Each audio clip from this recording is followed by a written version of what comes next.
Please don't leave. Please don't leave me. Please don't go. Yeah. Cause I done fell off again. My bad decisions got me in a place of distraught again. Look in the mirror, I don't look the same. I got somewhere in my thoughts again. Try to dress it up, make it look pretty. Silently crying so no one can hear me. And I can't come to the phone. Just please leave me alone. Really, I'm scared. Don't wanna tell you I'm living in sin. The Most High forgave me in my sin. Don't wanna tell you I did it again. Nah, I just need to repent. I know, get up, try it again. Righteous, Abba, please help me fight this. Whatever you do, don't take your spirit. Whatever you do, don't take your love. You can take anything from me, but I need you. Yeah. Father in heaven, I'm having a crisis. You know how heavy this life gets. Fight the flesh with a tight fist, but I'm getting tired and I might slip.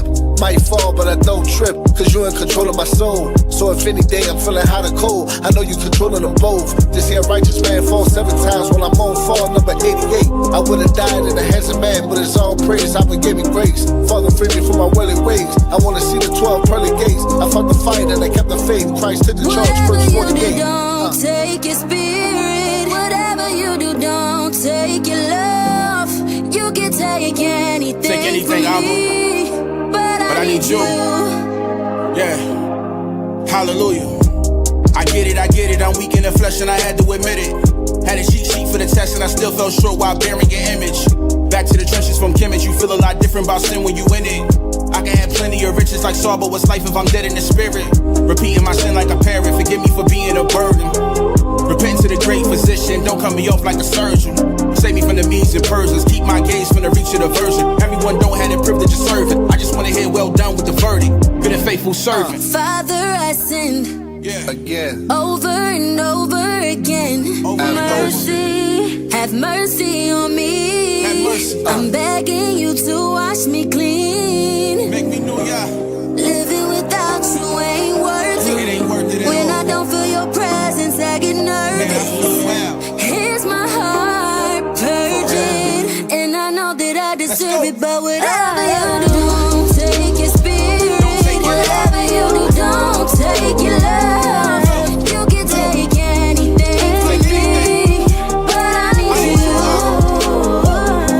Whatever you do, don't take your spirit. Whatever you do, don't take your love.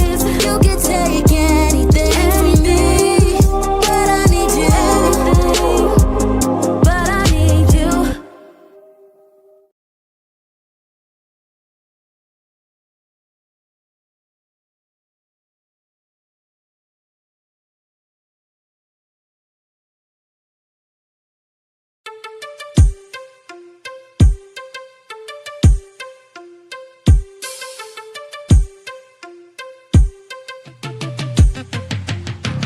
No fame or fortune, no riches untold. I'd rather have Abba than silver and gold. But just give me a savior, my life he can hold. Oh, I'd rather have Abba than silver and gold. Look how far the Lord brought him. I'm still in awe, cause look at how all them laws taught him. I should be upstate fit and going into the autumn. I needed salvation from self, all praises the Lord saw him. Now I'm moving different like my man Ace. I'm good now cause I can finally understand grace. I'm staying down, it don't matter how long the plan takes. My hands to the plow, it's only right that I landscape. I'm not concerned what a man makes. I'm full speed on this road in this vehicle, got no handbrakes. It's a rocky road and takes skills. I pray Yahweh Shai never let go of the wheel. That's what I call cruise control. Cause without him you can lose control until you lose your soul. Instead of chasing paper, try to make the fold. That's why I'd rather have Yahweh than my way to go. Whoa, whoa, whoa. No riches untold. I'd rather have Abba than silver and gold. But just give me a savior, my life he can hold. Oh, I'd rather have Abba than silver and gold. I'd rather have Yahweh Shai. That's the only name I think of when I prophesy. Now look at I, when they come to my peers, I put my pride aside and put the most high over things I used to idolize.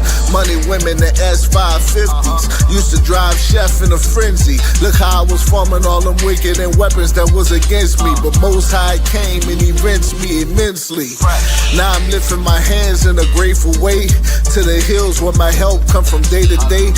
That's the source of my strength, I'm not ashamed to say. Look how you took my crooked paths and you made them straight. Alpha and Omega, far from a dog. I'm on fire like the summer, far from the fall. If there ever was a problem, you the proper call. I choose Abba because I know this kingdom got the fall. Y'all. Riches untold.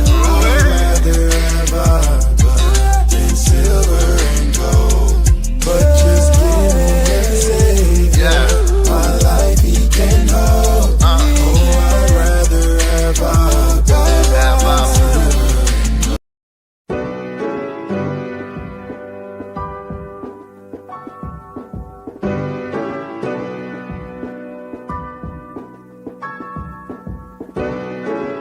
We send them prayers up, and then the blessings come down. Yeah. Let's get it. I pray material things never blind me. I pray all this fake love will never find me. I pray I don't have fear for any other man. What I pray for the most is that you understand. I pray material things never blind me. I pray all this fake love will never find me.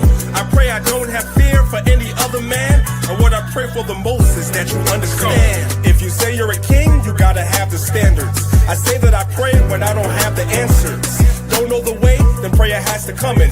It's okay to pray and don't ask for nothing. Ready for war, but I pray for peace. Know the book says, don't let your prayers cease. Pray for the strength to pray for enemies. Pray to forget these childhood memories. Put on these size 11s, it's the wrong shoes any day. Cowboys team, man, you're gonna lose anyway. Don't come for me, sorry, I don't got a team. Can't be MLK if I never said I got a dream. I pray to Yahweh that he bless you. I pray that you pass, cause life will test you. I pray on the days that things are stressful. Remember, Israel to God is something special. I pray material things never blind me. I pray all this fake love will never find me. I pray I don't have fear for any other man. What I pray for the most is that you understand. I pray material things never blind me. I pray all this fake love will never find me. I pray I don't have fear for any other man. And what I pray for the most is that you understand. Yahweh Shah came so he could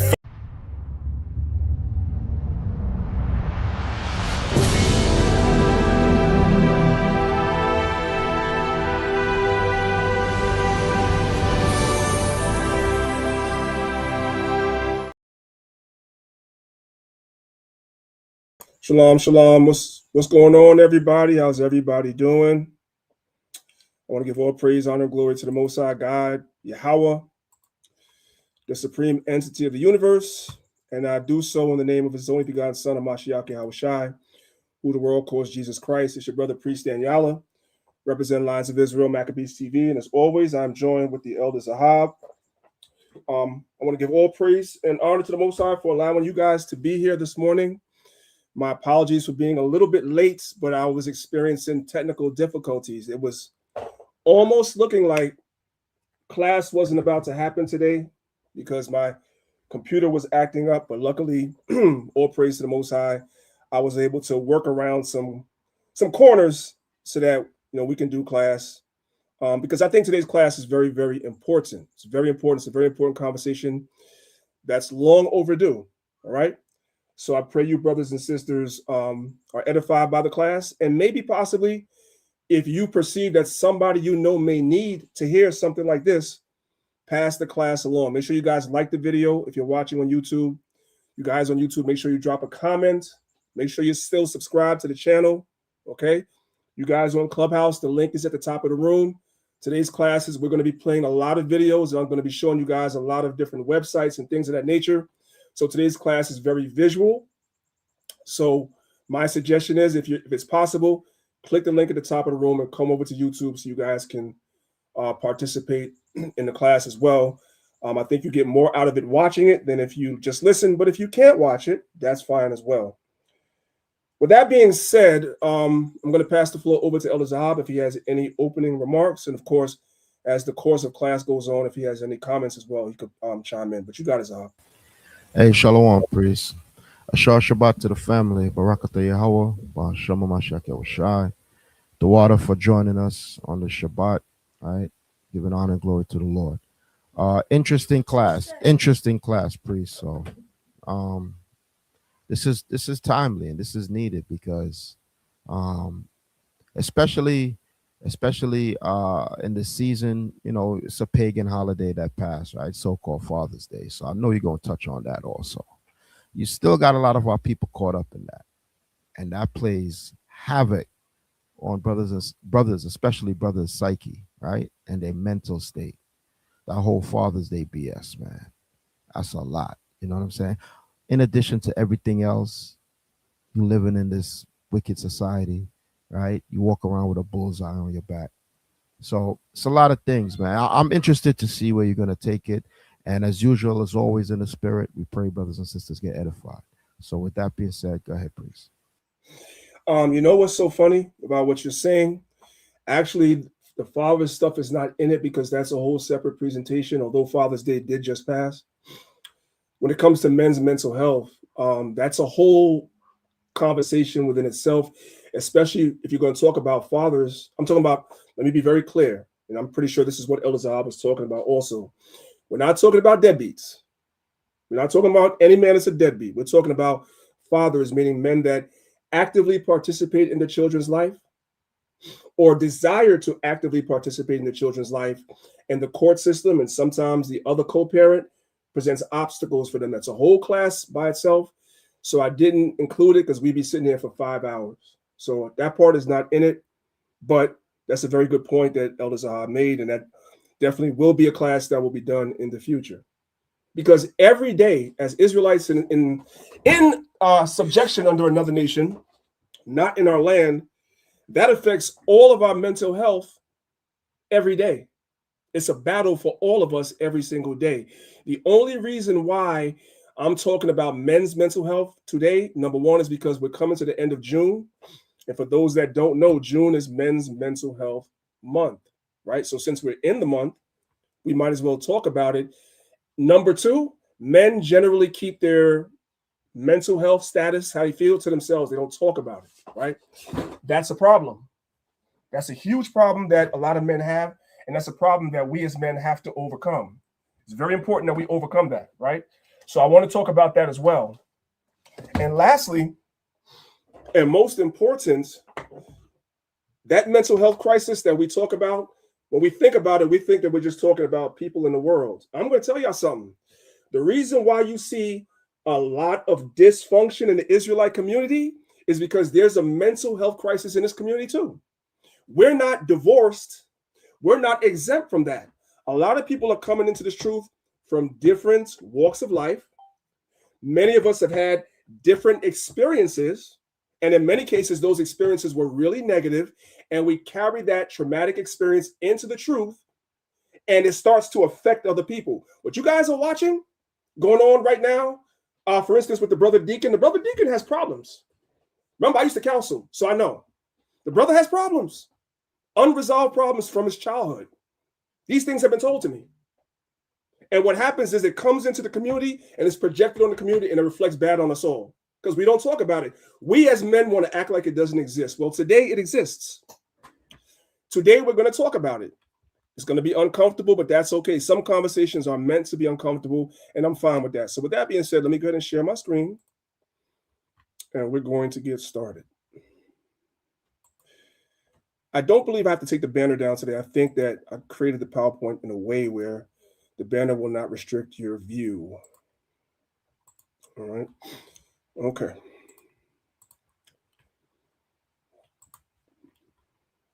So as you guys can see, the title of the class is called The Men's. You know what? From looking at the way it is on my screen, it probably is obstructing your view. Let me just take it off just so you guys can. I want to make sure you guys are able to see everything. So let me just go ahead and take that off. There we go. Okay. So As you guys could see from the thumbnail, today's class is called the men's mental health crisis, and I added as an addendum, and the Israelite community, because a lot of times when we speak about things, we like to act as though the things that are affecting our people in the world are not also affecting us in this community. I'm talking about everything. I'm talking about in the world, in couples, there's domestic violence both ways. Women are violent and men are violent, right? When it comes to SA, sexual assault, that happens in this community too. It definitely happens in the world, right? When it comes to people dealing with underage children, that happens in the world, it happens in this community too. And so if our community is suffering from a mental health crisis, guess what? Our community is too, just nobody talks about it, right? Okay. I want to start off with the book of Psalms, chapter 31, verse 15. It says, "My times are in thy hand." Now, this is very important because this is going to take us to the place that I want to go first. My times are in thy hand. You brothers and sisters understand what that means? That means that there is no reason why any man, woman too, but we're talking about men today, any man should be entertaining thoughts of taking your own life, because your life does not belong to you. David said, "My times are in thine hand." The Most High decides when you are born, and the Most High decides when is the last day you take your last breath. That's the way it's supposed to go. And it doesn't matter what you go through. That's why the scriptures tell us that we get our patience and comfort from the scriptures. And in the scriptures, you can always look at the story of Job. It's the best example of somebody who lost everything. Every conceivable problem that you could think of that someone could have, he had that. Right down to the point where it was so bad, his wife said, "Why don't you just curse God and die?" That's what his wife said to him, right? So he experienced the lows of the lows. He had the highs of the highs at first. He was rich, then he lost everything. And the last thing he had was his woman, and even she was like, "Kill yourself, pretty much kill yourself. Or say something so God will kill you." He experienced the low of the lows. And then it did another 180, it went back 360, and he experienced the highs of the highs again and never killed himself. Because your time is in the Most High's hands, not your own. "Deliver me from the hand of mine enemies and from them that persecute me." So when you come upon hard times as an individual, that's what you're supposed to pray for. You're supposed to appeal to the Most High. That's what the Most High is for. You get comfort in the scriptures. You gain perspective from the scriptures. You can look and see what your forefathers went through, but ultimately you have to reach out to the Most High, right? Let's look at Ecclesiastes chapter 12, verse 7. It says, "Then shall the dust return unto the earth as it was, and the spirit shall return unto God who gave it." The Most High gave you spirit. The Most High gave you life. Therefore, it's not yours to take. Let's go and let's watch this video real quick. You know, a lot of people are still trying to die for themselves. Like Christ haven't already did it. A lot of people don't rely on the Savior as they should. They try to take all the weight of the world and put it on themselves and try to solve their issues, try to solve their problems their own way.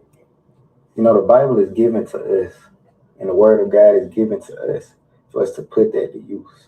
It's for your comfort. That's the idea. That's why it was given. It's not supposed to be just a decorative book on your mantle, your bookshelf. You're supposed to use it, read it, and apply it to your life, especially when you're going through the lows and the lows. Let's continue. Christ died for us, so we wouldn't have to do certain things. So we could rely on him and come to him for certain things. Now, I'm not saying that you just throw everything at God like you're not supposed to do your part, but don't overdo your part. You know, God plays a part with us meeting him halfway. In order to be met halfway, it takes two people. It takes two people, right? You don't have to take everything upon you. The Bible says, "Cast your cares upon him." That's what we're supposed to do. Let's move on. This is 1 Corinthians chapter 6, verse 19. It says, "What? Know ye not that your body is the temple of the Holy Ghost, which is in you, which ye have of God, and ye are not your own. You can't take what you don't own. You're not supposed to take what you don't own.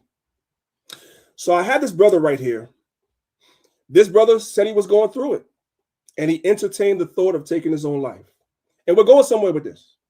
We're going somewhere with this. Just stay with me. So let's listen to a little bit of the video and see what he has to say.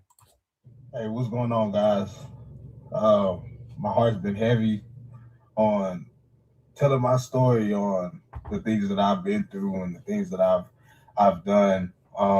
And this is a story about when I almost took my life. A lot of things transpired when I was young. I was reckless. I was doing drugs. I was doing a whole lot of things I had no business doing. And the story is that God saved me from all of that. God took me away from my pain. God took away my will to want to take my life because I knew that there was something more that God had in store for me. The whole point is that God loves you regardless of what you think you're going through. God loves you. He's never gave up on you. He never will give up on you. So let's get into it. So really quick, because it's a long video and I have a lot of videos to play. That was the main crux of what I wanted to talk about. A lot of times when people take their lives, it's because they give up on themselves. And what the brother said is that the Most High never gives up on none of us. But sometimes we think because we're going through certain trials and tribulations in our life, there are certain obstacles in our way, we look at it as though the Most High gave up on us. And again, that's why we have the scriptures to appeal to understand, no, certain obstacles are in your way to try your faith. Everything that we go through is a refinement process so that we can become proverbially, metaphorically pure gold, like the scriptures say, in the end. Pure. But in order for gold to be pure, you have to get out all the infirmities. How do you do that? With fire. So in a metaphoric way, when these obstacles and challenges, come in our life, many brothers and sisters don't know how to deal with it. And as men, a lot of times what we do as men is we just bottle it up until it explodes in one of three ways. Either you think about killing yourself, right? Or if you don't kill yourself, you harm yourself, or you harm somebody else.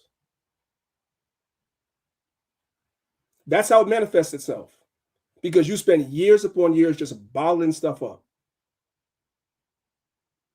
And this is a problem amongst men, and it's a very, very major problem in our community as so-called Black, Hispanic, and Native American men. It's the worst with us, and I'm going to show you guys that. Let's go to the next video. Hey. Let's read Deuteronomy chapter 32, verse 39. It says, "See now that I, even I, am He, and there is no God with me. I kill, and I make alive. I wound, and I heal. Neither is there any that can deliver out of my hand." So the Most High kills and the Most High makes alive. That's His choice, His judgment. The Most High decides the number of your days, not you. Now, I said everything I said up until this point because I'm not sure if everybody that's listening is aware. And if you're not aware, you're going to be aware now. The jokes used to be on Esau. The jokes used to be about Esau. Now, brothers, I'm talking to you brothers, the joke is on us. Did you know that the number one people that kill themselves on a daily basis is Black men? Did y'all know that? That was something that we used to laugh at white people about. Yeah, y'all kill yourselves. When you go through struggles, when you go through hardships, and you can't see your way out of it at the moment, a lot of times white people kill themselves. We used to laugh at them about that, right? During the Great Depression, when the stock market crashed, white people would kill themselves in record numbers. We always wore that as a badge of honor that we as a people are so resilient, which we are. Don't get it twisted. We are a resilient people. Our history does show that we are a resilient people.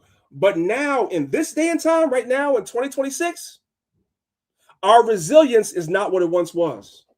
Black men have overtaken white men as the number one people that kill themselves every year. Did y'all know that? I never thought I'd live to see the day to see that. Let's play the video. Or watching the Isaiah Factor Uncensored. Welcome and thank you for joining us for the second half hour of The Factor Uncensored. For decades, suicide in America was viewed largely as a crisis affecting older white men. But new CDC reveals a devastating shift. For the first time on record, young black men are dying by suicide at a higher rate than young white men. In fact, the overall rate has surged more than 50% in just the last decade. So listen, I'm going to show you guys the stats in a minute. He's slightly off. He said 50. No, there's been a 53% increase in us unaliving ourselves, young black men. 53% rise in the last 10 years. If that's not a mental health crisis, I don't know what is. Let's keep going. Why is this crisis accelerating? We want to hear from you. Send us a text at 713-581-9914. Joining us now to talk about it in studio, we have licensed professional counselor Abe Turner, returning therapist Rashad Skinner, and author Jonathan Russell. So, Jonathan, we did a half-hour special with you, and you have quite the story, but if you can break it down, sum it up. When you got to your darkest moment, what did you attempt to do? Well, when it came to that point, I realized that it was absolutely nothing else that I could do for myself, and it led me into a home that was engulfed in flames, and eventually it almost took my life. It landed me in jail for approximately about a month or so, and as a result of that, I ended up having to be on probation for at least 5 years. And I think you left out an important point for our audience. You set the fire with you in the house. Yes. With an attempt to take your life. Yes, and I did. I came to a very low point in my life to where I just felt like there was nothing else for me. So that's enough of that video for now. I just want you guys to see that in the video so you guys could see the crisis that we face as men. And there's reasons for it. There's reasons for it. Let's continue. Or what? One of the main reasons for it, let's read the scripture. This is Deuteronomy chapter 28, verse 64 to 67. It says, "And the Lord shall scatter thee among all people from one end of the earth, even unto the other. And there thou shalt serve other gods, which neither thou nor thy fathers have known, even wood and stone. And amongst these nations shalt thou find no ease." And we just have to look at the situation in America right now. Under Donald Trump, over the last couple of years, white people are very comfortable being openly racist. Now the newest trend amongst white people, you have Chud the Builder and many others, is to go around major cities and stick a camera in unsuspecting Black people's faces that's minding their business and call you a monkey and dare you to do something about it. Right? Or in the case of the young man in Texas, I don't know why all of a sudden his name is slipping me, right?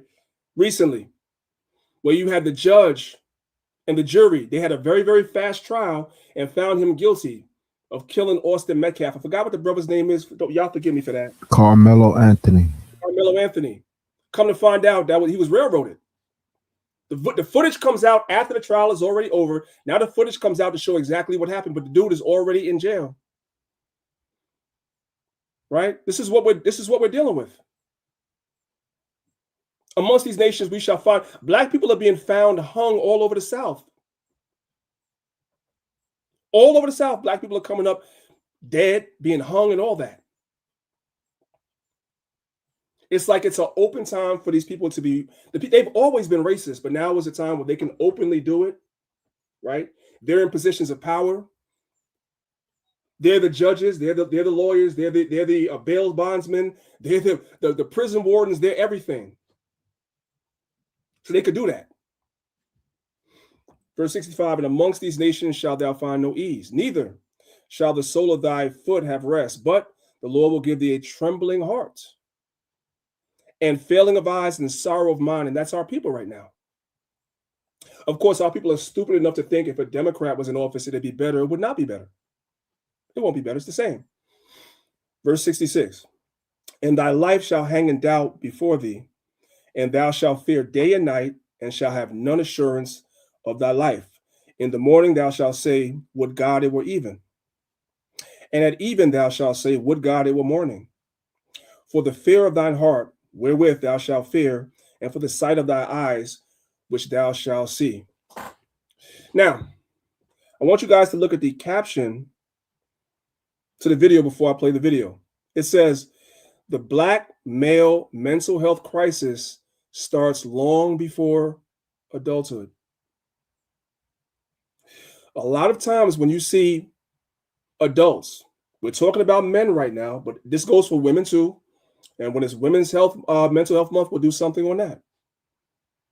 But a lot of people that you see suffering from mental health issues as adults, it is because of things they witnessed as children that they should have never saw. And they have a level of PTSD. No, they didn't go overseas and fight in a war, but even certain things that takes place in the inner city gives these children a certain level of PTSD that's never addressed. And it follows them into adulthood. And then you could clearly see that somebody's mentally challenged, but they've been that way since they were a child. And it was never addressed by any adults. And then when they became an adult, they're aware of their situation and they don't address it either. And that also seeps over into our community, because then they come into our community with these same mental health challenges and cause chaos over here. Because that's what y'all are seeing. When you see chaos in this community, a lot of these people, if you go back far enough, they have some type of mental health crisis as well. I'm telling you. Let's listen to the video. The angry Black male that the whole entire world fears is a traumatized little boy that nobody thought to help. Black boys are introduced to mental health battles long before anyone ever notices. When I was 11 or 12 years old, I had already seen unalivings. I've already seen domestic violence. I've already seen just violence in general. More trauma than a child should ever have to process.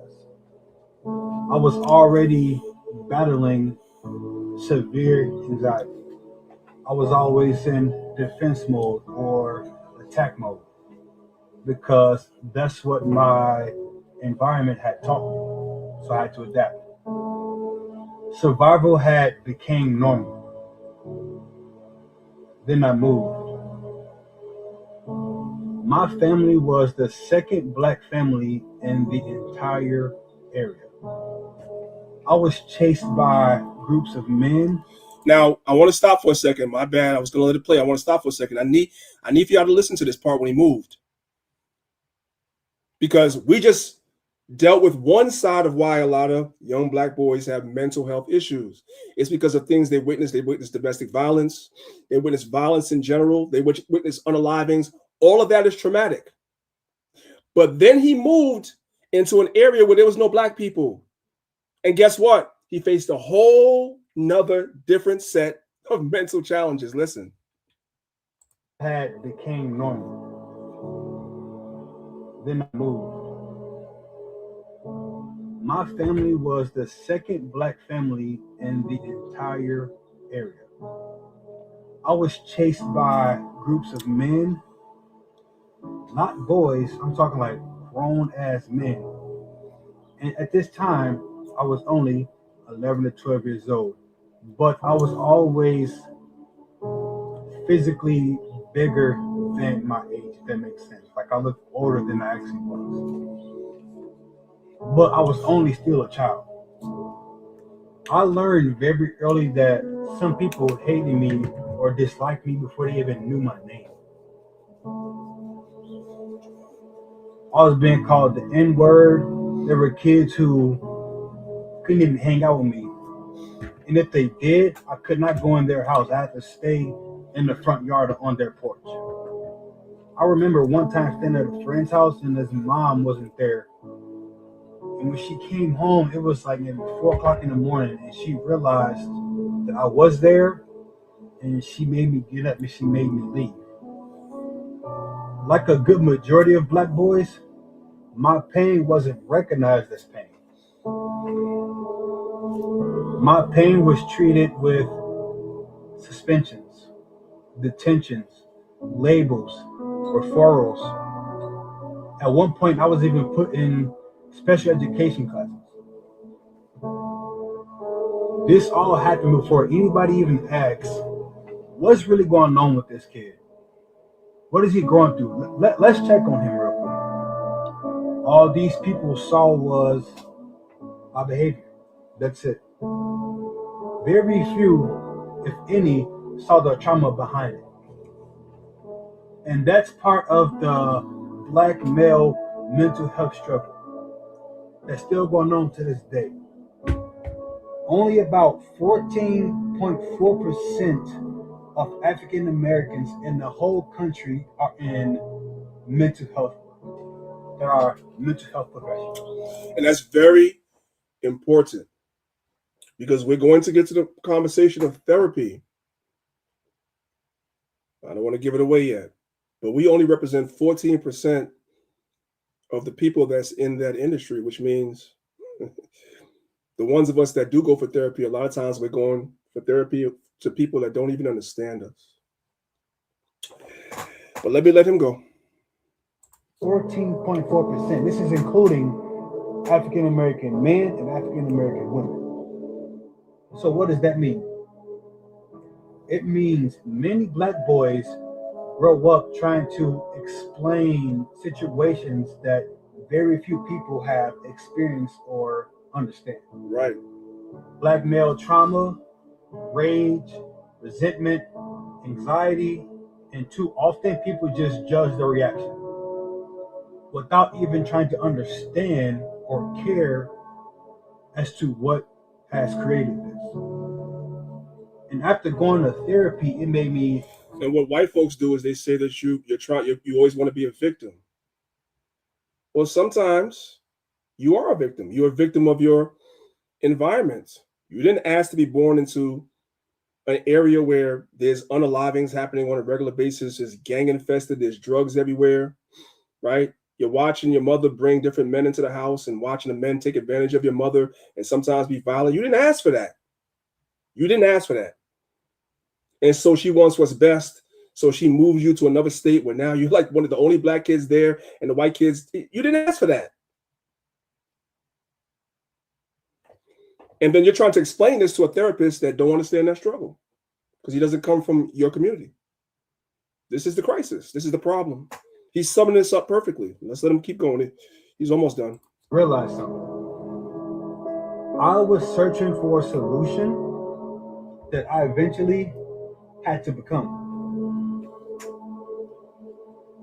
I've always felt like there's a thin line between being clinically diagnosed with anxiety or depression or any type of mental health struggles and the unique experience of being a African American male trying to navigate through mental health issues.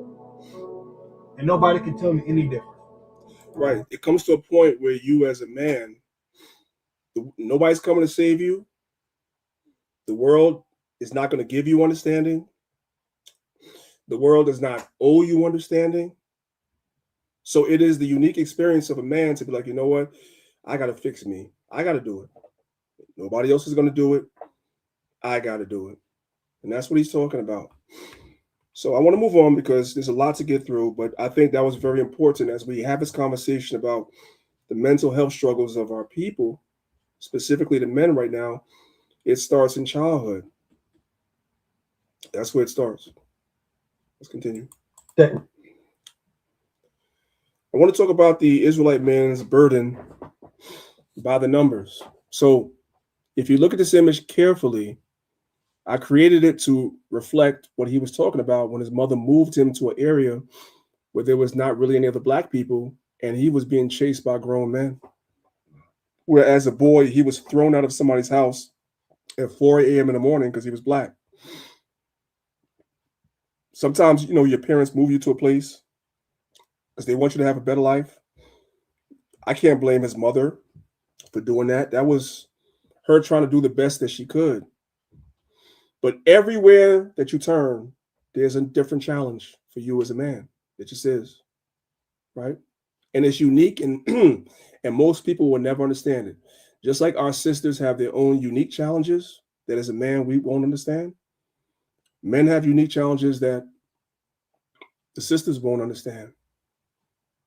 And the one challenge is when people see black men, they want to kill you. They want to do harm to you just because. Yeah, if they see a sister, there's the colorism thing, there's all types of different things. But a lot of times they don't want to do violence to you, but they want to kill us. This is what it is. You know what I mean? So what I want to do is I want to come out of here and I want to pull up this article, which I had pulled up on my other computer that's not working. So I got to pull it up over here. So y'all bear with me. Let's open up a new window.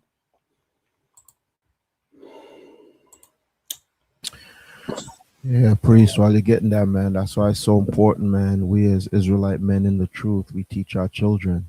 You know what I'm saying? Especially boys. I mean, there's nothing we could do for like that sister in that particular instance where the young man already was raised, but we have a choice, we have an opportunity when we teach our children. Real quick, while you're looking that up, I could bring out this one scripture. You probably have it, but this is Sirach 30:3. Ecclesiasticus chapter 30, verse 3. It says, "He that teacheth his son grieveth the enemy, and before his friends he shall rejoice of him." So if you teach your children from the young that, hey, listen, man, this world is against us. Why? Because they hated us. They hate us because the Lord chose us above all people, right? If you teach them young, so when they get older, and like what you said, priest, you're teaching, especially these young boys, since this is the topic of discussion, right? You teach them, look, nobody's coming to save you. You understand? You have to connect with like-minded people, same spiritual grounded people who keep the commandments, right? And you'll learn to be self-sufficient. And you learn from an early age. You see what I'm saying? Because if that young man had an Israelite father, and let's say he taught him a little bit, but then for whatever reason, the father wasn't in his life, he would know, okay, I'm in an all-white neighborhood. All right, I know what this is. Let me get ready for them calling me monkey and all type of stuff behind my back, this, that. It's like you're giving them a little bit of a leg up. You see what I'm saying? That's why I say it's very important for us in the truth to drill this down to our children. I know it's hard, man. I'm fighting against the iPad. I'm fighting against social media, the roadblocks. That we know it's hard, but you got to stay on them, brothers and sisters. Stay on them, and when they get older, they'll understand. They might not appreciate it right then and there, but they'll understand. I'll land right there, priest. So, all praises. Yep, that's great information. So, real quick, before we read the article, I'm going to just land back on what Elder Zahab was talking about. And I always recommend this documentary to y'all. Maybe if some of y'all have looked for it and can't find it for free. I know on one of our Lines of Israel pages, I have uploaded it for free. There's a documentary called Bastards of the Party, right? And it traces the black migration from the South after the Civil War, the black migration from the Southwest, when a lot of black people from the South wound up going west all the way to California. And when they got to California, a lot of those areas where they were living, white people were whooping their behinds and, racist to them, whatever. You get the idea. So the blacks got together and formed what today you guys call Crips and Bloods. They got together for a positive reason. They unified for a positive reason to protect themselves from white folks because they were new to the area. They had lesser numbers, so they unified to protect themselves. And we already know how the story goes. The white folks started killing off all the good leaders and whatever like that, and it degenerated into what we see today. So we're not going to go down that rabbit hole right now. But this is what happens when we move to different areas where we're not necessarily the majority. There's not a lot of us. There's a whole different mental health struggle that we go through because these other people hate us. The Bible tells us Esau has a perpetual hatred against us, and they do. So here we are on this website, and you guys see what the caption of the article is. It says, young black men are now dying by suicide at a historic rate, meaning we're killing ourselves more than white people. That was not a thing even 15 years ago. It's not a thing, but it is now. And this was posted recently, June 15th, 2026. This is a little over a week ago, a week and a half ago. This is not something that's old. This is new. This is happening right now in real time. It says, let me start saying unaliving so that the YouTube don't take this video down if they're not going to take it down already. I've been using the S word. We're not allowed to do that. So it says unaliving in America has long been portrayed as a white, rural, middle-aged problem, and it always was. That was the joke. New data from the Center for Disease Control and Prevention, aka the CDC, dismantles that image. We've gotten to a point now, we've devolved so much as a people, as the Israelites, where we've overtaken the white man as to taking our own life. And that's why we started what we started, because you're not supposed to do that. For the first time since the US government began collecting data, young black men are dying by unaliving at a higher rate than young white men. I never thought I'd see the day. Let's scroll down a little bit. We don't have to read it because this is just reiterating what we said. Let's look at this right here, because remember in the video that y'all saw earlier, the guy said there was a 50% spike. I said it was 53. Here it is. It says new figures from the CDC shows in total across genders, black Americans have seen their overall unaliving death rate climb 53% between 2014 and 2024. That's insane. That's insane. More than 10 times faster than Esau, and twice as high as the other tribes, Latinos and Native Americans. Black boys, young men ages 16 to 29 are dying by unaliving at a rate that is higher than white boys and young men, despite the fact that across all groups, white men are nearly twice as likely to die by suicide than black men. So it's the young folks that's taking their lives. It's the young ones. Because there's no hope, especially with social media. There's no hope for these young brothers. There's no jobs for these brothers. There's no careers for these brothers. There's no, when I was coming up, there was always blue collar work. They don't even have, they took all that out of school. There's no summer jobs no more. There's nothing. Social media has brainwashed the women that now every woman wants a man making $100,000 a year. So where do the young brothers that come in that have regular trade jobs that make $50,000, $60,000, $70,000? Where do they get a wife? They don't, the way social media is going. So there's no hope for the regular average young man. So they're killing themselves. And this has been socially engineered for generations, and now we're actually seeing it in fruition. It's reached its apex. Suicide rates among young black men now exceed white men. So amongst suicides between 18 to 24-year-olds, Esau is 24.5%. And we have overtaken them. We are 27%. That was not a thing. Let's move on to, I'm just going to show you all the graphs. We ain't got to, between 2014 and 2024, Esau's unaliving rate of young men is up 5%. We're up 53%.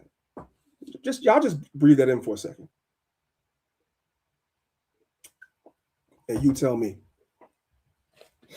And then the 10 tribes are also on the rise, more than Esau, because they're getting deported and everything else. Yes. You know what I'm saying? Their countries are being raided. Their presidents are being taken out of their country and brought to America. They're being treated bad too. I mean, Judah, the head tribe, got it the worst. I want you guys to notice. Then the Native Americans are up too. 1, 2, 3 that we say are Israelites are the highest ones that killing themselves. Somebody make it make sense.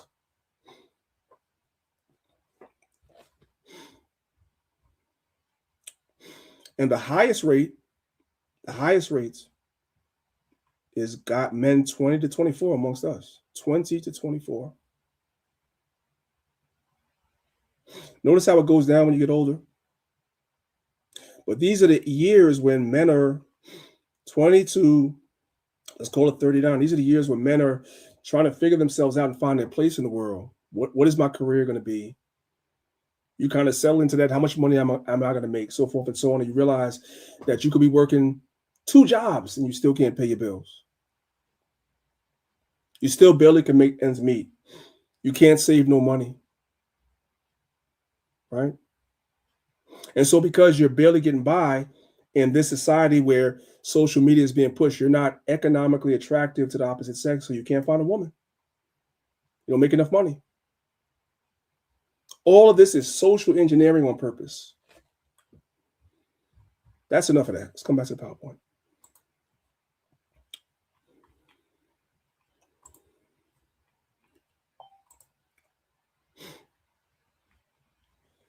Now,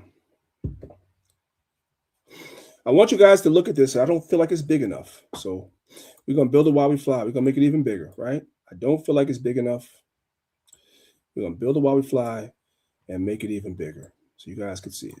Praise the Lord. All right, let's go. So I went to AI and I did a state-by-state analysis to see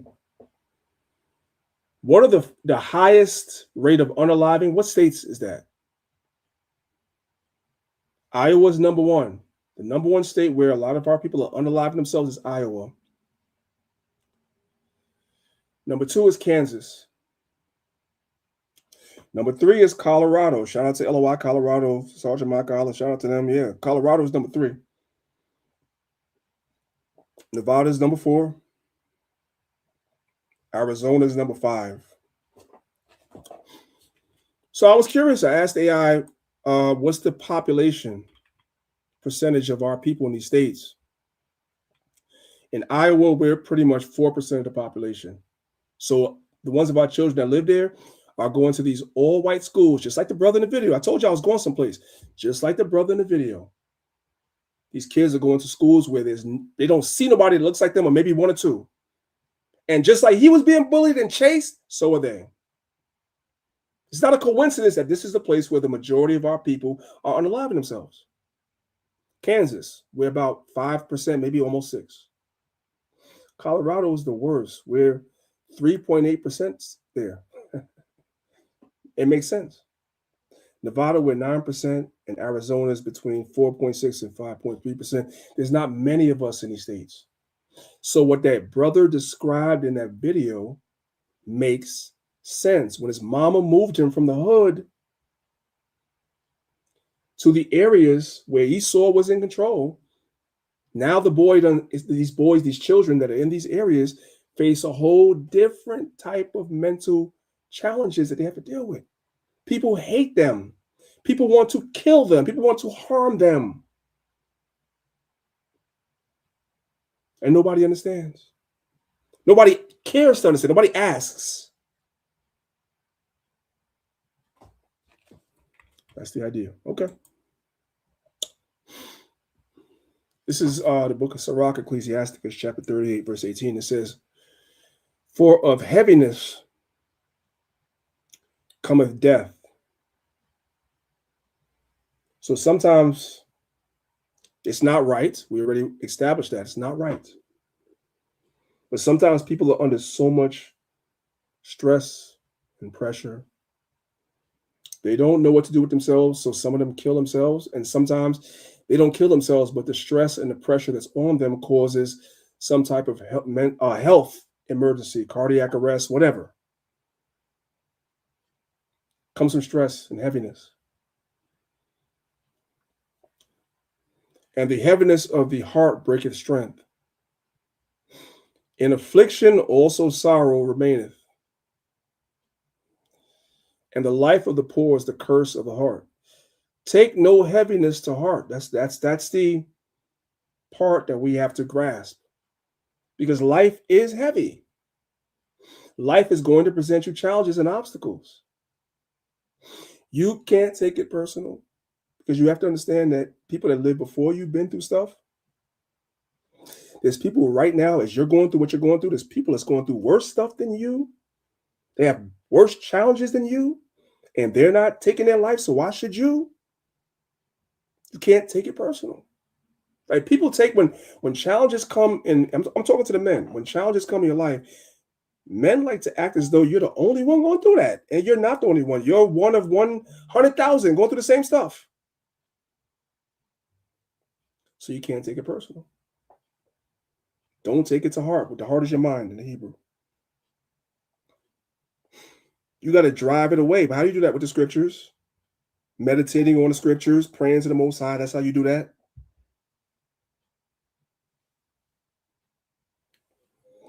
And remember the last end. So I'm going to play this video for you real quick. I ran across this post today that said that young black men now have higher rates than white men for the first time ever. And although it's not a competition, I do have a special place in my heart for black men. So we got to talk about it. Here are the actual statistics if you would like to see them. And these were posted because June is Men's Mental Health Awareness Month. And although some of the girlies take that as a joke, it is so not, because these stats are not funny, especially when we're talking about young people here. I mean, this is 20 to 29.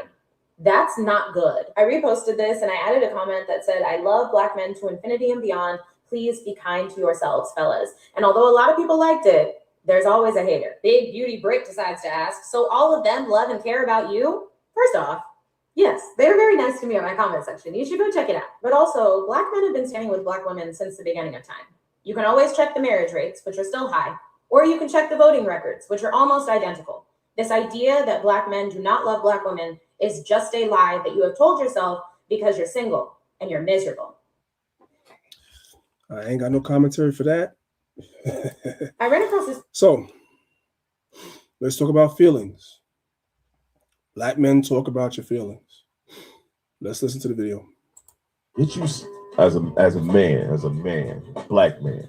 It's a Black Bill podcast. As a black man, go get you some people that you trust where you can tell your feelings to. Because harboring that shit and keeping that shit in doesn't do nothing but fucking give you fucking ulcers and have your heart fucked up and ready to fucking kill yourself. Okay. If you can't find somebody, y'all missed it. That was a scripture.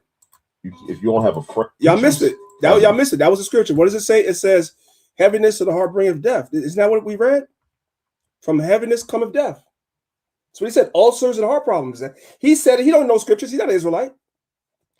But the Spirit is speaking through him. What he's saying is right. That's in the Bible, literally. Being under stress and allowing yourself to be under that stress and dwelling under that stress and thinking about the stress brings death. That's what it does. Let him cook. Get you as a man, black man. It's a Black Bill podcast. As a black man, go get you some people that you trust where you can tell your feelings to.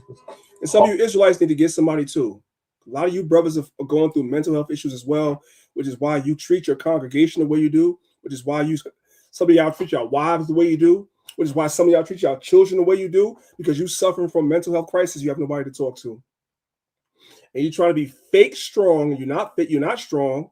So when you have a breakdown, you take it out on your family. Get you some help, man. Get you somebody to talk to. And not somebody that's going to rub your back and tell you you're always right. Get you somebody to talk to that's going to challenge you and tell you no, you're wrong.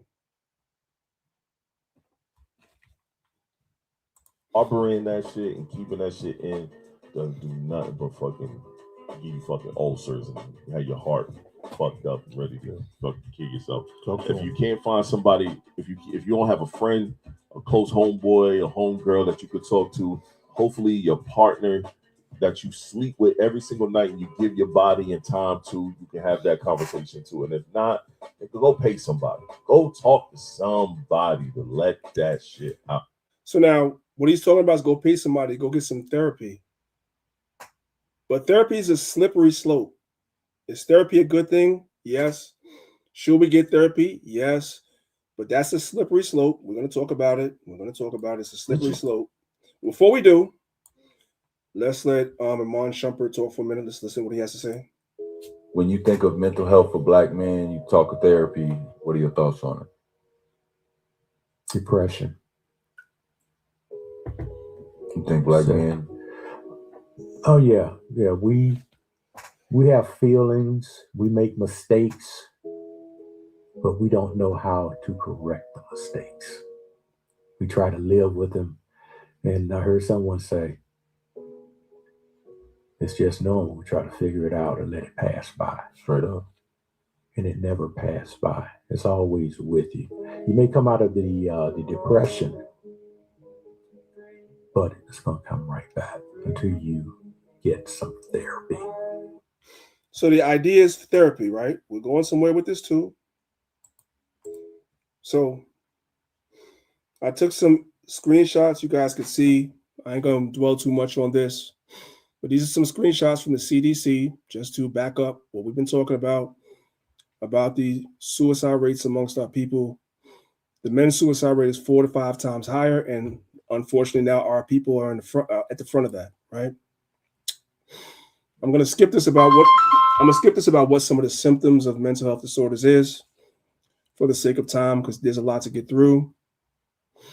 I want to talk about this sister right here, and she came across my TikTok feed. I wasn't looking for her, but this is how the spirit works. She's an actual therapist, and she is in a relationship with a black man. This particular black man that she's in a relationship with, this is no knock to the sisters. I would hope nobody's going to take nothing I say personal today, because our circumstances of growing up is not our creation. And even as adults, some things are out of our control. We don't create our situations. They kind of just come. We have to deal with it as we have to deal with it, right? So it should be nothing that's personal to nobody. She's an actual therapist. Now, I don't know how I feel about this, but being a therapist, you know what I'm saying, she's in a relationship with somebody, so she's kind of studying him too. Now, that's not bad. Not bad. Yeah. I ain't saying that. I don't know how I feel about that personally. Hold on, that's crazy though. Because if my wife is a therapist, bro, if your wife was a therapist, brother, it would cause some type of issue because everything you say is being analyzed. But this is good though. This is good though because I'm assuming she's gonna care about what black men are going through. She does. You know what I'm saying? All right, go ahead. So I put her. You see the arrow right here. I put her so you guys, if y'all on TikTok, y'all can go listen to her, because I'm just gonna say it. And I ain't gonna sugarcoat it. The women are on her neck because they don't like what she's talking about.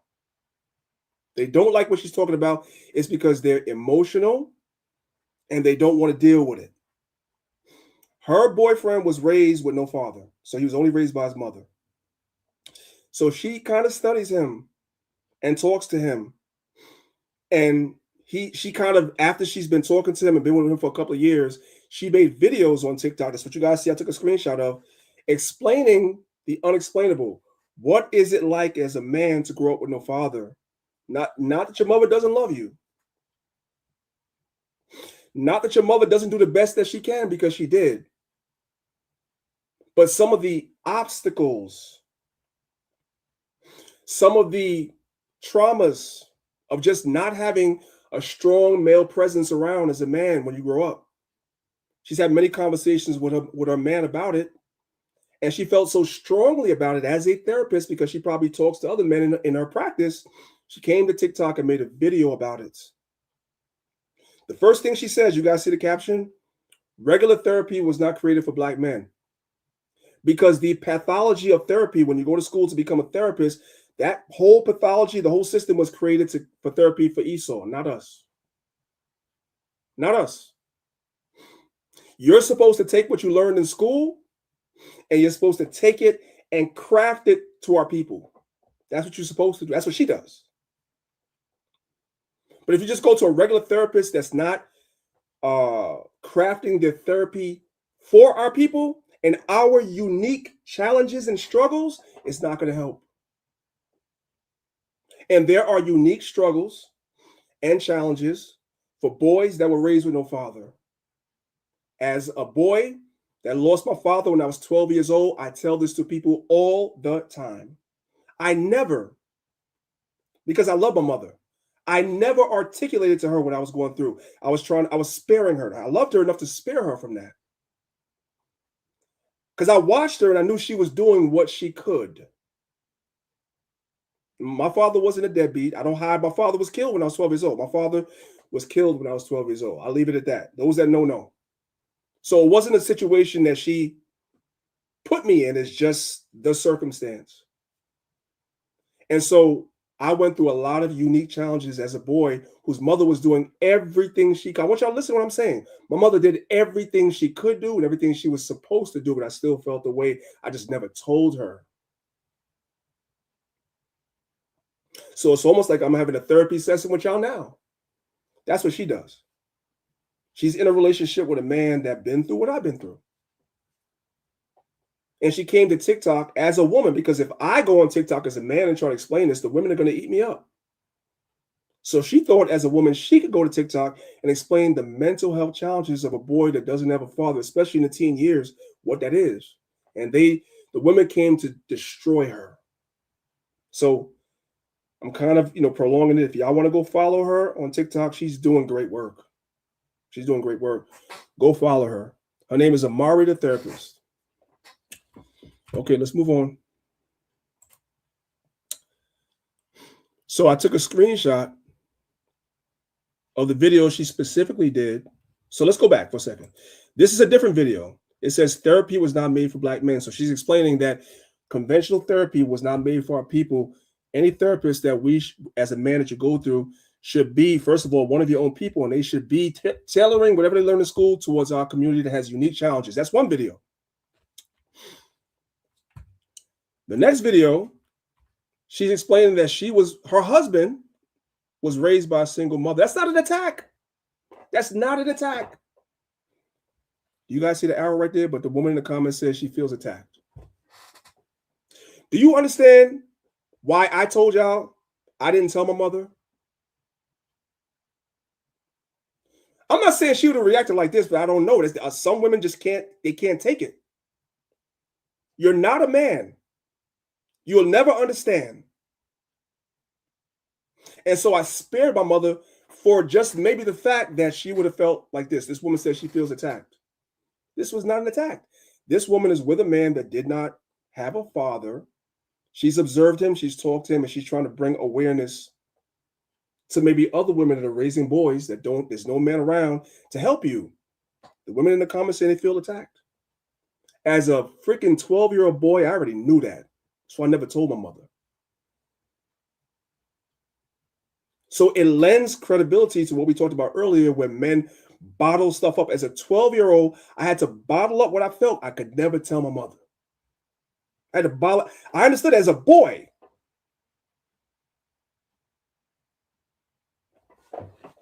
Some men don't come out on the other end of that good. They don't.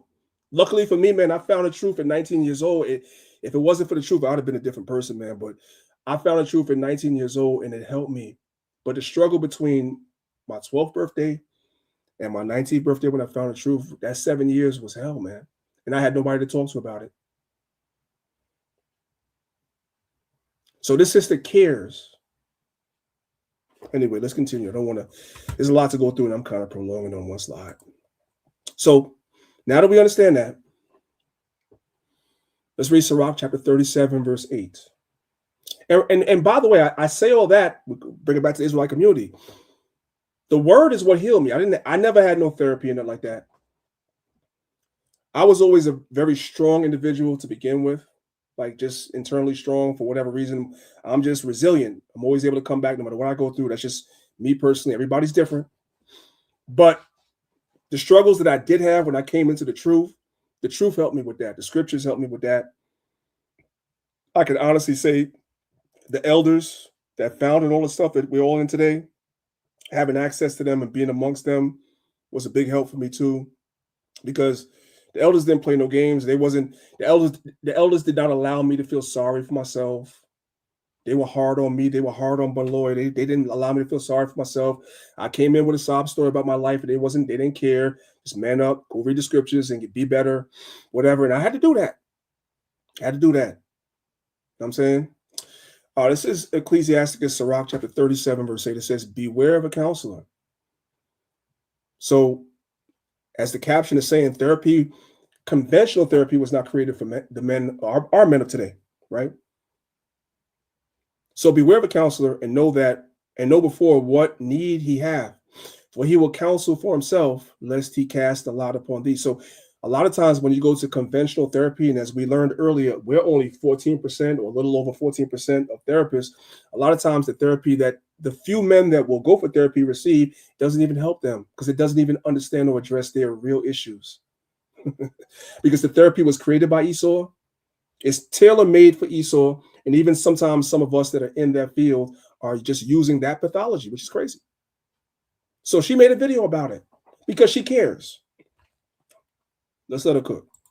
I agree. Therapy was not built for Black men. But let me tell you why, because I don't think a lot of people talk about this. Not to be confused with, can Black men benefit from therapy? Absolutely they can. It just was not built for them. Most therapists are trained in a framework that was developed and tested on a very specific population. And then when we apply those same frameworks to Black men, we wonder why they don't work. Most therapists don't realize before a Black man ever sits on their couch and utters a word, Black men have spent their entire life managing how the world sees them. Society tells us that they're dangerous, so he's made himself look smaller in public spaces.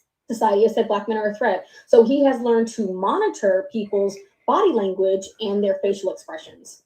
Society has said that he's lazy, so he's learned to work twice as hard as his counterparts and never ask for help, because then he's just confirming what they've already thought about him. So he walks into a therapy office and you have a therapist who may or may not have done their cultural competency work. And so they see a man who is guarded, who is resistant, who is avoidant, and now they pathologize it. Mm-hmm. No one has ever stopped to ask what happens when he actually lets people see him, when he's vulnerable. Has he ever felt safe? Has the world ever told him that his feelings matter? Cultural competency isn't just knowing that Black people exist. It's knowing that he's carrying the exhaustion of having to walk into a room and prove his humanity to everybody that's around him. He's carrying generations of being told that his pain is not worthy of attention. Now you want him to be vulnerable with a stranger for 15 minutes and they're going to charge you $200 at the end of the session. I absolutely believe that therapy has a cultural competency crisis. I think that we're the problem, and Black men are having to pay the price in their relationships, in their marriages, and their lives, with their mental health. But this is also why representation matters so much, and why it's important to have a therapist that looks like you. Even though I do believe that women do a better job of counseling Black men than men do, for a different reason when it comes to vulnerability.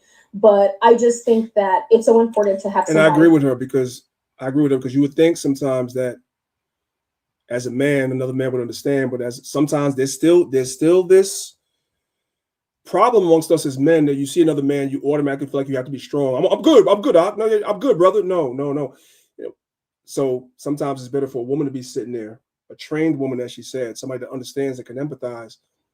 The man might be a little bit more open, because if another man is sitting there, he's going to put on a front, which is sad. She's right.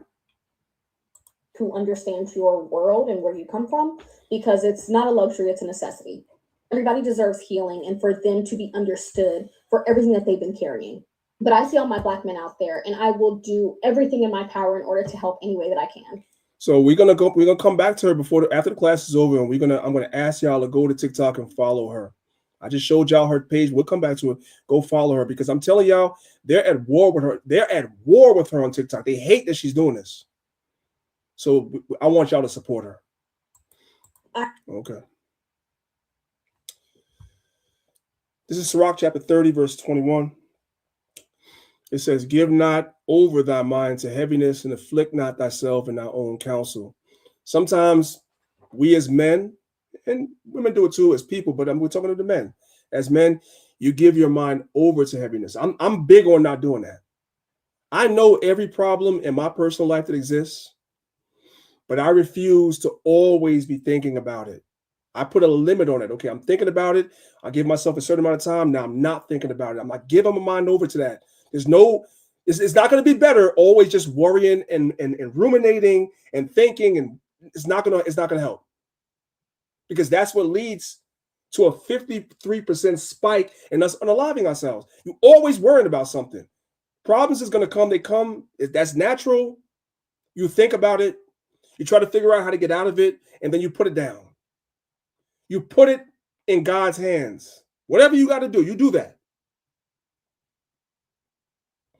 Give not over thy mind to heaviness, and afflict not thyself in thine own counsel. The gladness of the heart is the life of man. Sometimes you got to give yourself over to just enjoying certain things that you enjoy. It doesn't mean that you're not going through stuff, but it's just the balance of things. And joyfulness of a man prolongeth his days. We read earlier that when you give your heart over to heaviness, that shortens your days. It's the fastest way to high blood pressure. It's the fastest way to heart attack, whatever, when you give your mind over to heaviness. The opposite of that is being joyful sometimes. Being joyful doesn't mean you ain't going through stuff. It just means that you're going through stuff, but you refuse to just dwell there, because everybody goes through stuff. Verse 23, love thine own soul and comfort thy heart. Part of the comfort that I comfort my heart is that, you know what? And your heart is your mind. I'm going through this, but God got me. I'm still here. Right? Some of y'all know my story. Some of y'all don't. I've been through a bunch of stuff. I used to believe I wouldn't see my 40th birthday, the stuff I've been through. I used to believe that. I didn't believe I would live past 40. You know what I'm saying? But I'm still here. Because I love the Most High and I understand the Most High got my back. It says, love thine own soul and comfort thine own heart. I comfort myself through the scriptures. Remove sorrow far from thee. Some people like to dwell in sorrow. Like, you know, stuff is wrong. You know, you got problems and you just want to stay there. I always encourage everybody that's around me. It's always the same. Those of y'all that surround me, that talk to me a lot. I always encourage you, give yourself a limited amount of time to worry about what's going on and get past it. Put it down. Put it down. For sorrow hath killed many. I'm going to read it again. For sorrow hath killed many. Why is there 53% spike in unaliving amongst the men? Because sorrow has killed many. Because you didn't understand. They didn't understand how to put it down. You're not putting it away because it's still there, but you understand when to put it down. And there's no profit therein. Let's listen to the video.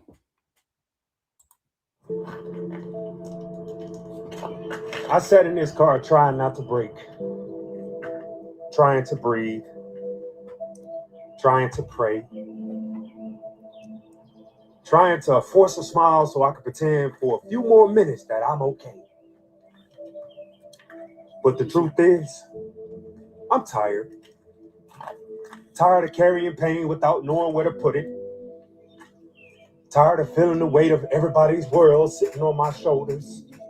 Tired of fighting battles in my mind that nobody can see. And what hurts the most is people only notice a man when he stops functioning. Not when he's silently drowning while still showing up every single day. So many men are dying emotionally in silence, crying where nobody can hear them, begging God for strength they don't even know if they still have left. That's what this moment is. Not weakness, not attention, just a man trying his hardest not to give up on himself. And maybe somebody out there needs to hear this too. You are not less of a man because life finally hurt you, brother. You are not weak because your heart got heavy. And you do not have to pretend to be invincible to be worthy of love. Sometimes survival is the victory. Sometimes getting up tomorrow is the miracle.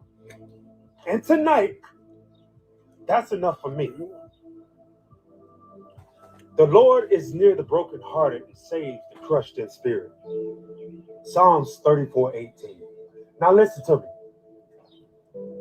If you're not following me, go ahead and hit that follow button. Sometimes survival is the victory itself. Sometimes being able to get up the next day and go back to whatever it is that was crushing you the day before is the victory itself. This is the side of men that a lot of people don't see. And all you sisters, but your husband, you don't see that. because he's not going to show you that, right? Because he has to be the strong one. He has to be the protection, right? He has to be the one that's strong, that leads. But leading is hard, right? It's difficult. Men have emotions too. They just don't show it to the women, because if we show you our emotions and you're emotional already, you're, and that's nothing wrong with your sisters being emotional. That's the way God made you. But if we show you our emotions, you're going to get more emotional now, because the person that's supposed to lead you, that you're looking to get you out of that situation, they're emotional. So men hide it. When really and truly, there's supposed to be somebody that, as a man, you could go to and talk to and be in the state. I don't necessarily always advise for brothers for that to be your wife. I don't think that's always wise. I think more so than anything else, we as men got to get rid of the stigma of, if a brother comes to you and he breaks down, that you look down upon him. No, it's better he does that, because as a man, you can't tell me you don't understand,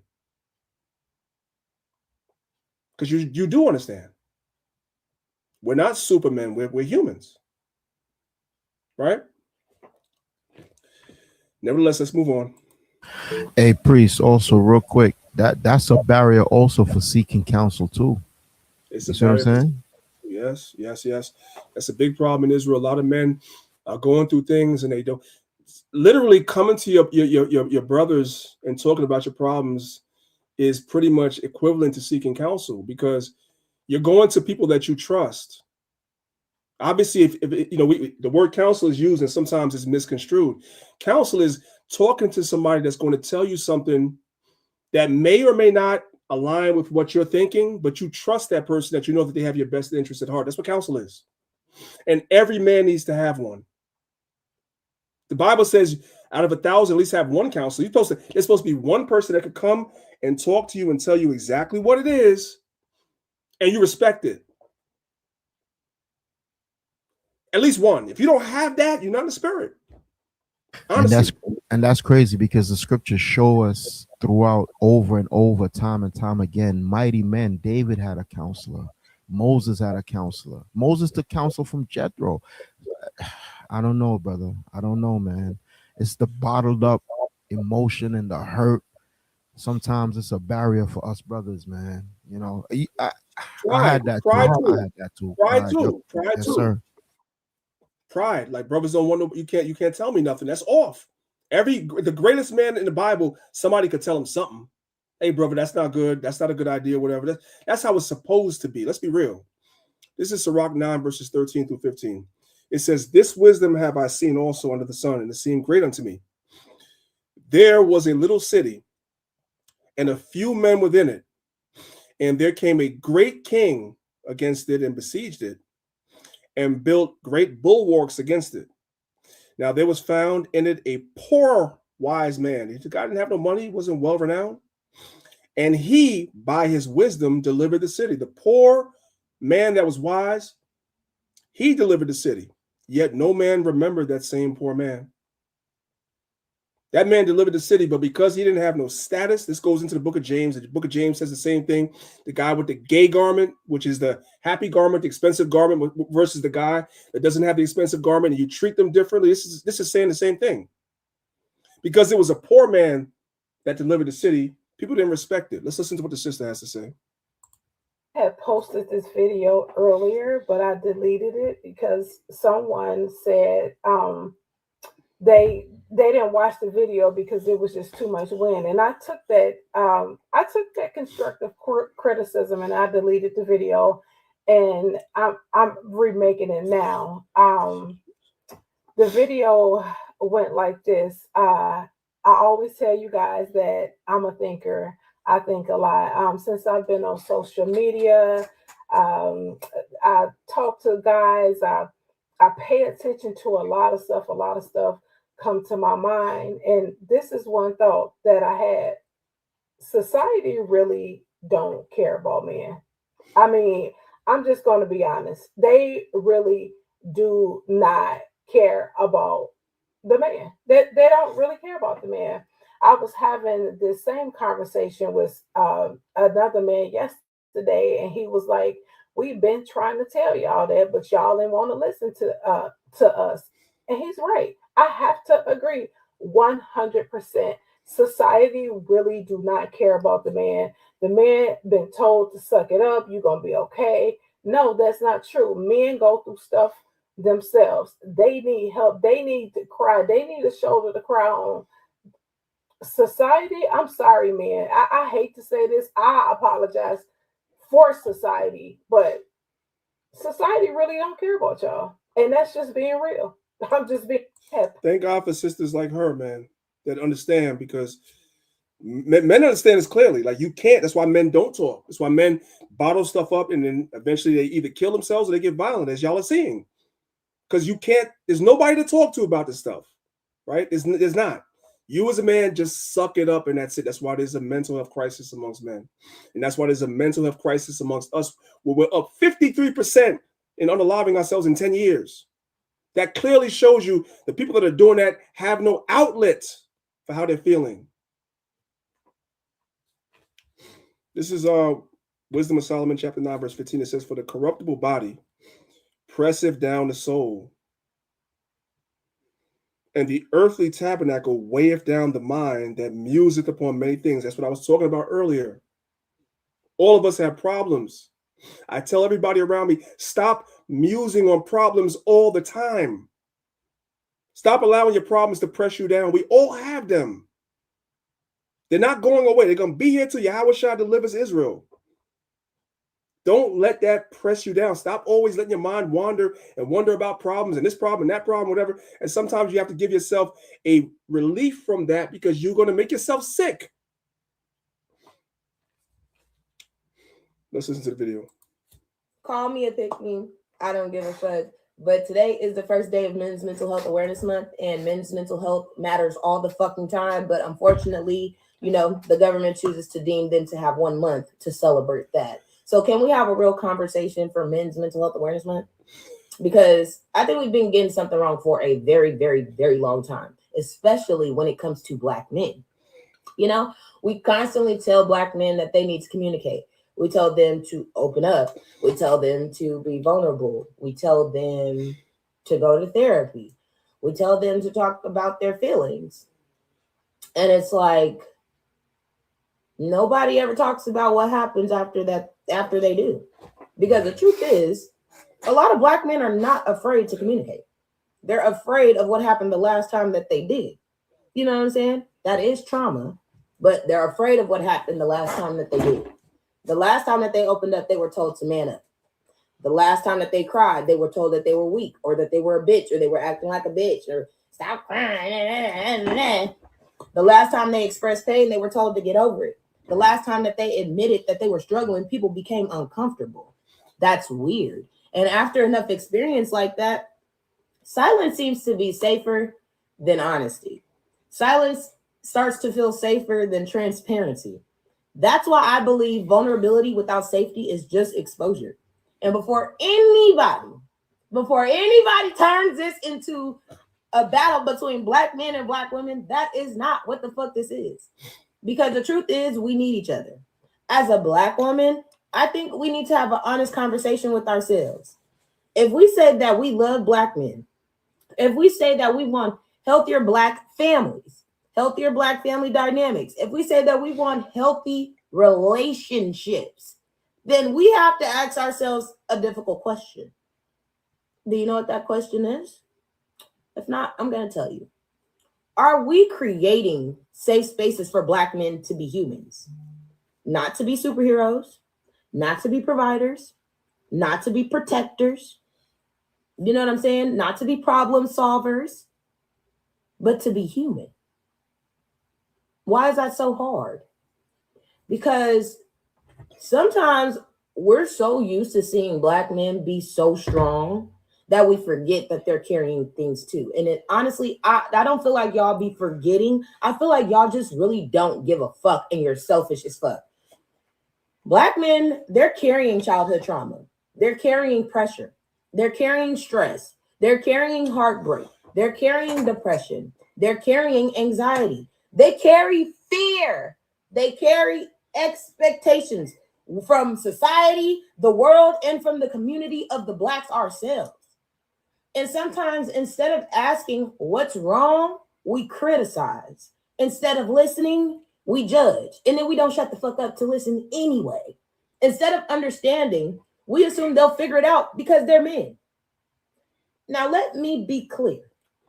This is not me saying Black women are the sole problem, and it isn't me saying that Black men are the sole problem.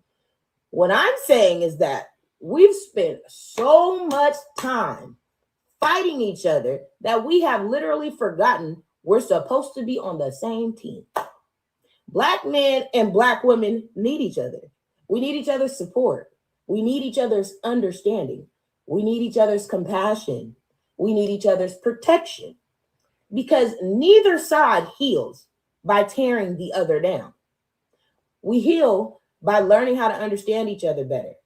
And how do we do that? By listening to understand, not listening to judge or to respond. We heal when Black men feel safe enough to tell the truth. And we heal when Black women feel safe enough to listen without judgment. So for Men's Mental Health Awareness Month, I want to ask a few questions, okay? Black men, what is something you wish Black women understood about your mental health? That's the first one. Second one, what was the moment that taught you to stop talking about your feelings? Number 2. Number 3, and when was the last time somebody asked you how you were doing and actually stayed long enough to hear the answer? And Black women, I ain't leaving y'all out either. I got some questions for y'all too, so stay tuned. Number 1, are we doing enough to make Black men in our lives feel emotionally safe? Like, let's have a real conversation. Not a gender war, not a blame game, a conversation. Because healing starts when somebody finally feels safe enough to tell the truth.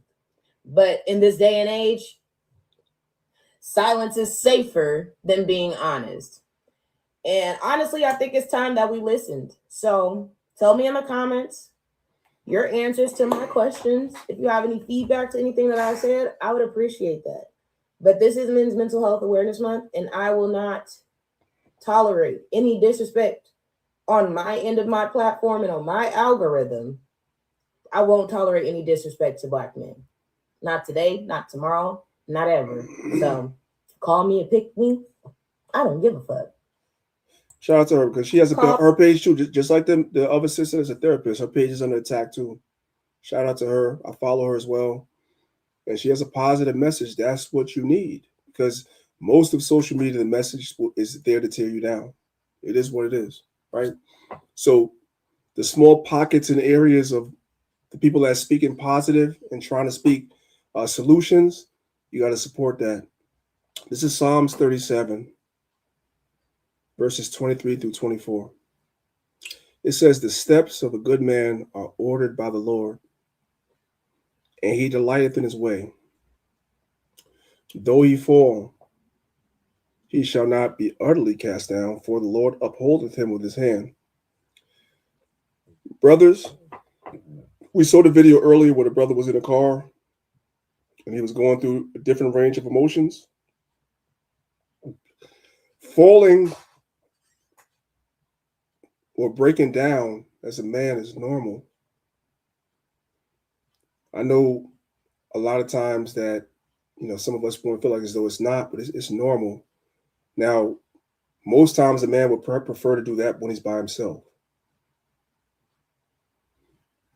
But I'm trying to show brothers that it's normal. When you have your breakdown, whenever you have your breakdown, if it's you sitting in your car and you have your breakdown, as the brother was, or as this brother's going to say, well, he has his breakdowns when he's in his house by himself, it's normal. You're not weak. You're not a punk. You're not soft. You're human. You're human. It's okay. But as a man, unlike a woman, the women can wallow in their emotions, because that's part of the gift of being a woman. They can kind of ruminate on their emotions. As a man, you're not allowed, you can't do that. Have your breakdown, catch yourself, and get back up. That's what being a man is. The breakdown is not the bad part. If you wallow in it, that's the bad part. Does everybody understand what I'm saying? The breakdown is not the bad part. Even if it comes to tears, it's not the bad part. The bad part is wallowing in that, staying in that. That's where you as a man know. No, you got to get out of that. You got to catch yourself. You got to figure it out. Listen to the video. And as a man, those 2 to 3 minute breakdowns might just be the thing that's saving your life. Like, no joke. Anytime I feel like I need to I want to play it again. Those 2 to 3 minute breakdowns might save your life. I mean, it's some that 53% spike were maybe men that just didn't allow themselves room to break down for a minute, to be human for a minute. What the brother is saying is that breakdown that you may have might save your life. You just allow yourself room to break down however you break down. It don't always have to be tears like crying, but just whatever it is, you allow yourself room for that. You don't look at yourself and judge yourself within your own mind that something's wrong with me. No, it's not. Every man feels like that. You allow yourself room, as Israelites too. You have to have the same mindset. It's okay to break down sometimes. It's okay to acknowledge yourself sometimes. This is too much. You give yourself a certain amount of time, but you set a boundary. Okay, I'm going to give myself this amount of time to feel this way, and I'm going to come out of it. Remember David, when he had that child that died, because he did what he did. He wasn't supposed to lay with that woman. He had laid with that woman, and the baby died. He gave himself a short amount of time to mourn, and he gave himself a pocket to mourn. As a man, you need that. And then after he mourned in that pocket, he got out of it. I know exactly why the Most High did what he did to me, because I did wrong. So as a man, if you're going through something, you give yourself time to feel how you feel. It's just being sad. Maybe it might come even in tears.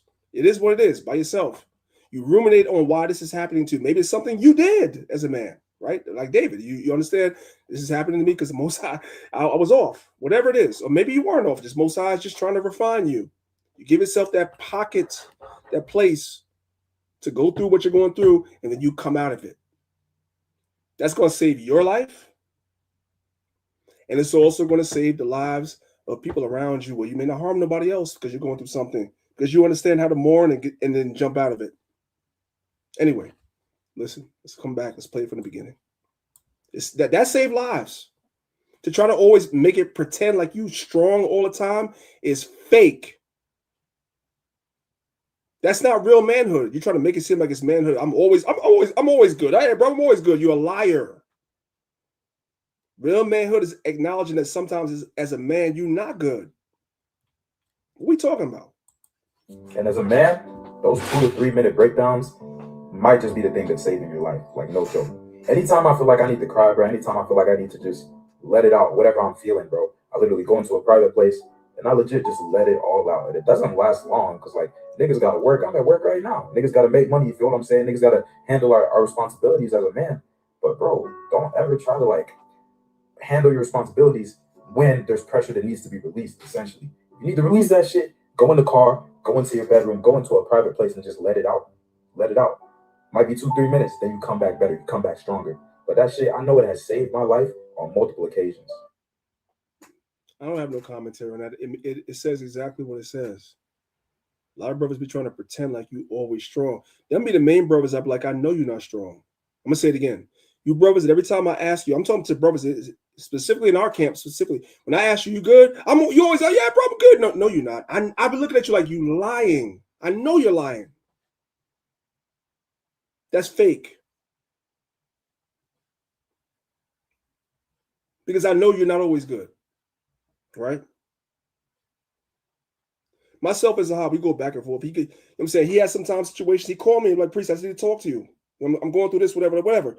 So if the leaders of the camp are not always good, and I call Zahab like this, brother, you know what I'm saying? I'm tired right now. I don't want to deal with this council. I don't want to do this. I told him like, yeah, bro, I'm not interested in that. I'm tired. I don't feel like it, whatever. Like, he knows. I tell him, I'm like, brother, I don't tell y'all that, but I tell him, look, bro, I'm not interested in that. I'm tired.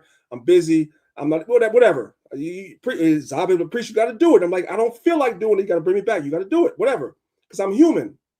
So I could be vulnerable with him and tell him, brother, I'm not in the place where I want to deal with that right now. You see what I'm saying? What I'm trying to show y'all is that there got to be somebody you could talk to and say, hey, bro, I'm not good right now as a man. This whole fake thing that you're always good, I don't trust that. If you try to always convince me you're good, I don't trust you because you're lying. You're not always good. Anyway, let's move on. And there are different ways to cry. Let's talk about that. Sometimes people cry through doing a lot of physical activities. They're not going to shed tears, but they put their tears into just being physical. You go to the gym, you box, you run, you do high rocks, whatever, exhaust yourself. That's your way of crying, like to take your mind off what you're going through. Sometimes people cry through silence and they withdraw. When I'm going through something, I'm going to withdraw myself. That's a form of crying as well. It's not always tears. Sometimes people cry because they're angry and irritable. But on the converse side, sometimes people be crying, they're always laughing. I've seen people like that. Everything is a joke, and I'm looking at you like, I know you're going through it, but you make everything a joke, and I know you're going through it. Y'all know that too. Y'all seen people like that too. They want to make everything a joke, and meanwhile, they're crying out inside. I know it. Sometimes crying is being ultra obsessed with something, being fixated on something. Sometimes people cry through their music. I have songs that I've written, which you guys will hear in the future. It's me crying out about things I've been through. I put my tears into the music. I didn't cry like I wasn't shedding tears, but I talked about stuff I've been through in my songs. And sometimes crying, people do it through poetry, right? It's a bunch of different ways to cry. You don't always have to shed tears. But there's different outlets for you to get out what's inside of you, whatever your way of crying is, whether it's physically crying or doing any of the things that's on this list. As a man, it's encouraged for you to do that. Don't bottle it up. So it comes out later in one form, whether you're violent or you take your own life. Let it out in some way. Find what's the best way for you to let it out and let it out. A lot of people laugh at Tyrese. I've seen the memes where he said, "What more do you want from me?" when he was going through that whole situation with his daughter. And people laughed at that. And as Zahab brought out earlier, that was a whole situation with just a father that wanted to be a father. And he was going through a mental health crisis because the woman he had a child with was using and weaponizing the child against him. Now, that's not in this lesson, but Zahab brought that out earlier. And we laughed at him because Tyrese is one of those brothers that is not afraid to cry in public. He's going to cry in this video right now. He's going to cry. I'm not saying I would do that. I don't think Zahab would do that, but I don't look down on him for crying because his life is played out in front of everybody. People have had everything to say about him. So it is what it is. Play the video. With a lot of grief. Like I think about, your mother. Divorce. Both of my sisters died. You don't look at divorce as grief, but you lose things, You probably lost a lot of friends when you went through your mental health breakdown. Are you really, have you really taken the time to deal with all of that grief? Or do you just try to stay busy to avoid it?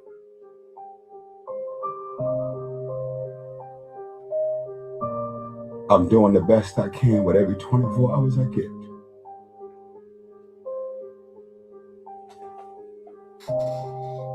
Every 24 hours I get, I'm doing the best I can.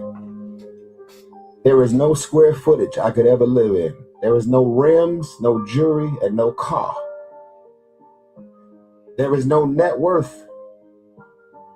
There is no press release. There is no co-star. There is no collaboration in the world that could ever replace my mama. I could ever feel the void of what it's like to wake up and get married and want to be in something for the rest of your life, and it goes away. You've been holding this Do in you the whole understand how interview, much power it is in letting it go? That's the question. I love you. If you didn't want to see I love you. how hard it's been to get through. I love you. Okay, do you not cry? Absolutely. You might not bring it to the radio, Absolutely. but this is what being grown is. So we're just gonna let this. There's no need for me to give commentary on that for what? Yeah, with a lot of It's not, it is what it is. There's no need for commentary. You know, but unfortunately, we live in an age where people will mock that and think that's funny, which is why men don't communicate. And then when a man is, it bubbles over and he's violent or he takes his own life. Now we're having a whole nother conversation. This is Mark chapter 7, verses 20 through 23. And he said, that which cometh out of the man that defileth the man. For from within, out of the heart, which is your mind, of men proceedeth evil thoughts, adulteries, fornications, murders, thefts, covetousness. That's the part I want, covetousness. Let's go ahead and let's highlight that. Let's build it while we fly. Covetousness, because that's what Kevin Gates is going to talk about. Comparison is a thief of joy. You look at what somebody else has, and you judge your life based on that, and you're willing to do whatever you have to do to achieve what that other person has that you perceive that you should have. Because you should have it. They shouldn't have it. You should have it. Thefts, covetousness, wickedness, deceit, lasciviousness, an evil eye, blasphemy, pride, foolishness. All of these evil things come from within, from your mind. And social media has magnified this like never before. Let's listen to what he has to say. It's always about the nigga who have emotion. Mm-hmm. And for those of y'all that don't know what emotion mean, that's like you having your way, you having something going on, you financially well off, so to say. So you have emotion, you got something going on. So I always wanted to look like I was having motion. Because he wanted to look like he had motion or had some motion because he's watching what people are doing on social media. Some motion. And there even was a point where it was like, you fake it till you make it. And a lot of you sisters, not the sisters in the truth, but the women in the world, the reason why they can't find a man because they're judging based on the women that have actually been able to marry a man that makes a lot of money, has a lot of status, right? And now the women that are watching it on social media feel they all need the same thing. So the average man is no longer viable. And you can't find a man that makes $100,000 a year because that's less than 10% of the population. So you try to stay single till you can find it. You can't find that. And now you're bitter and you're angry. It's crazy. And it was a point where it was like, you know what, man, let's just be clean. Yeah. Was it tiring? Exhausting? Yeah. The most exhausting part for me was making comparisons. That's what caused my depression. Like to others or to other things? To others. Like his depression, his mental illness came from making comparisons because before he had what he had now, he was looking at what other people had and he was depressed. Get social media and see how everybody's life going great. Everybody slapping them on their ass and high-fiving them, and they doing shit that ain't even raw for real. Yeah. But when I do it, nigga don't say nothing. I'll just wait 3 months later and just do what I did, and everybody be, oh man, that nigga so raw. Social media, they say comparison is the thief of joy. That's social media. You're looking at what other people are doing, and 9 times out of 10, what they're showing you on social media is not really even how they're living. They're showing you that they're thriving, they're making a lot of money, they're bowling, whatever like that. A lot of times, it's not really true. They're faking it. He even said that at the beginning of the video. You fake it until you make it. It's not even true. And then you have regular, average people that judge their lives based on that. And as a man, you become depressed because you're not bowling the way you're seeing people bowl on social media. You become depressed. And the next thing you know, we have a 53% spike in us unaliving ourselves.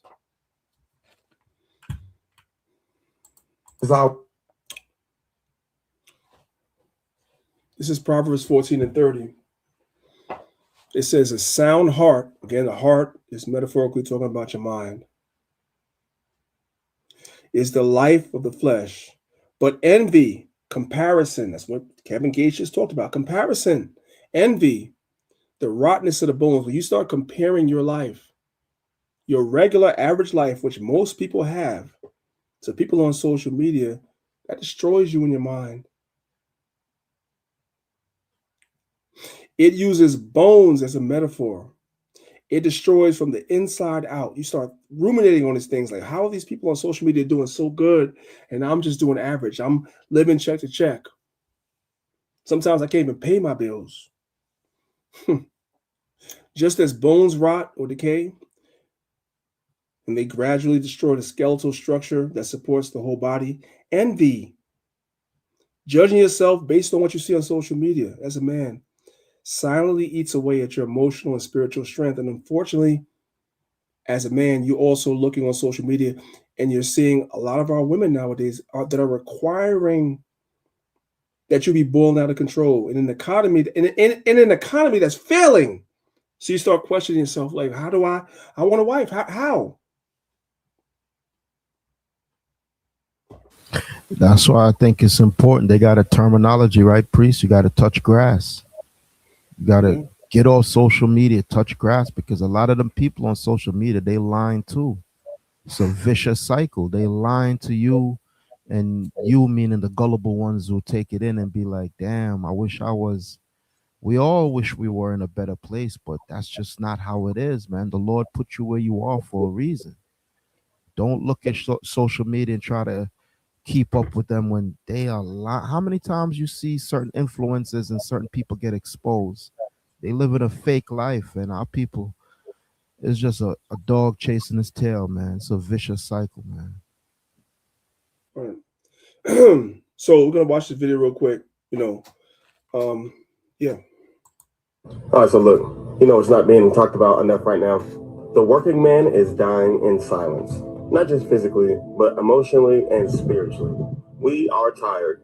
We are living in a day and age where a man could work 40, 50, 60 hours in a week and still be broke, still struggling to pay the rent, still choosing between gas in the car and food on the table.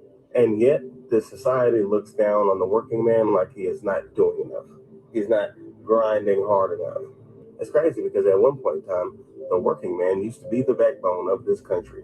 The builders, the laborers, the truckers, the cooks, the janitors, the service workers, etc.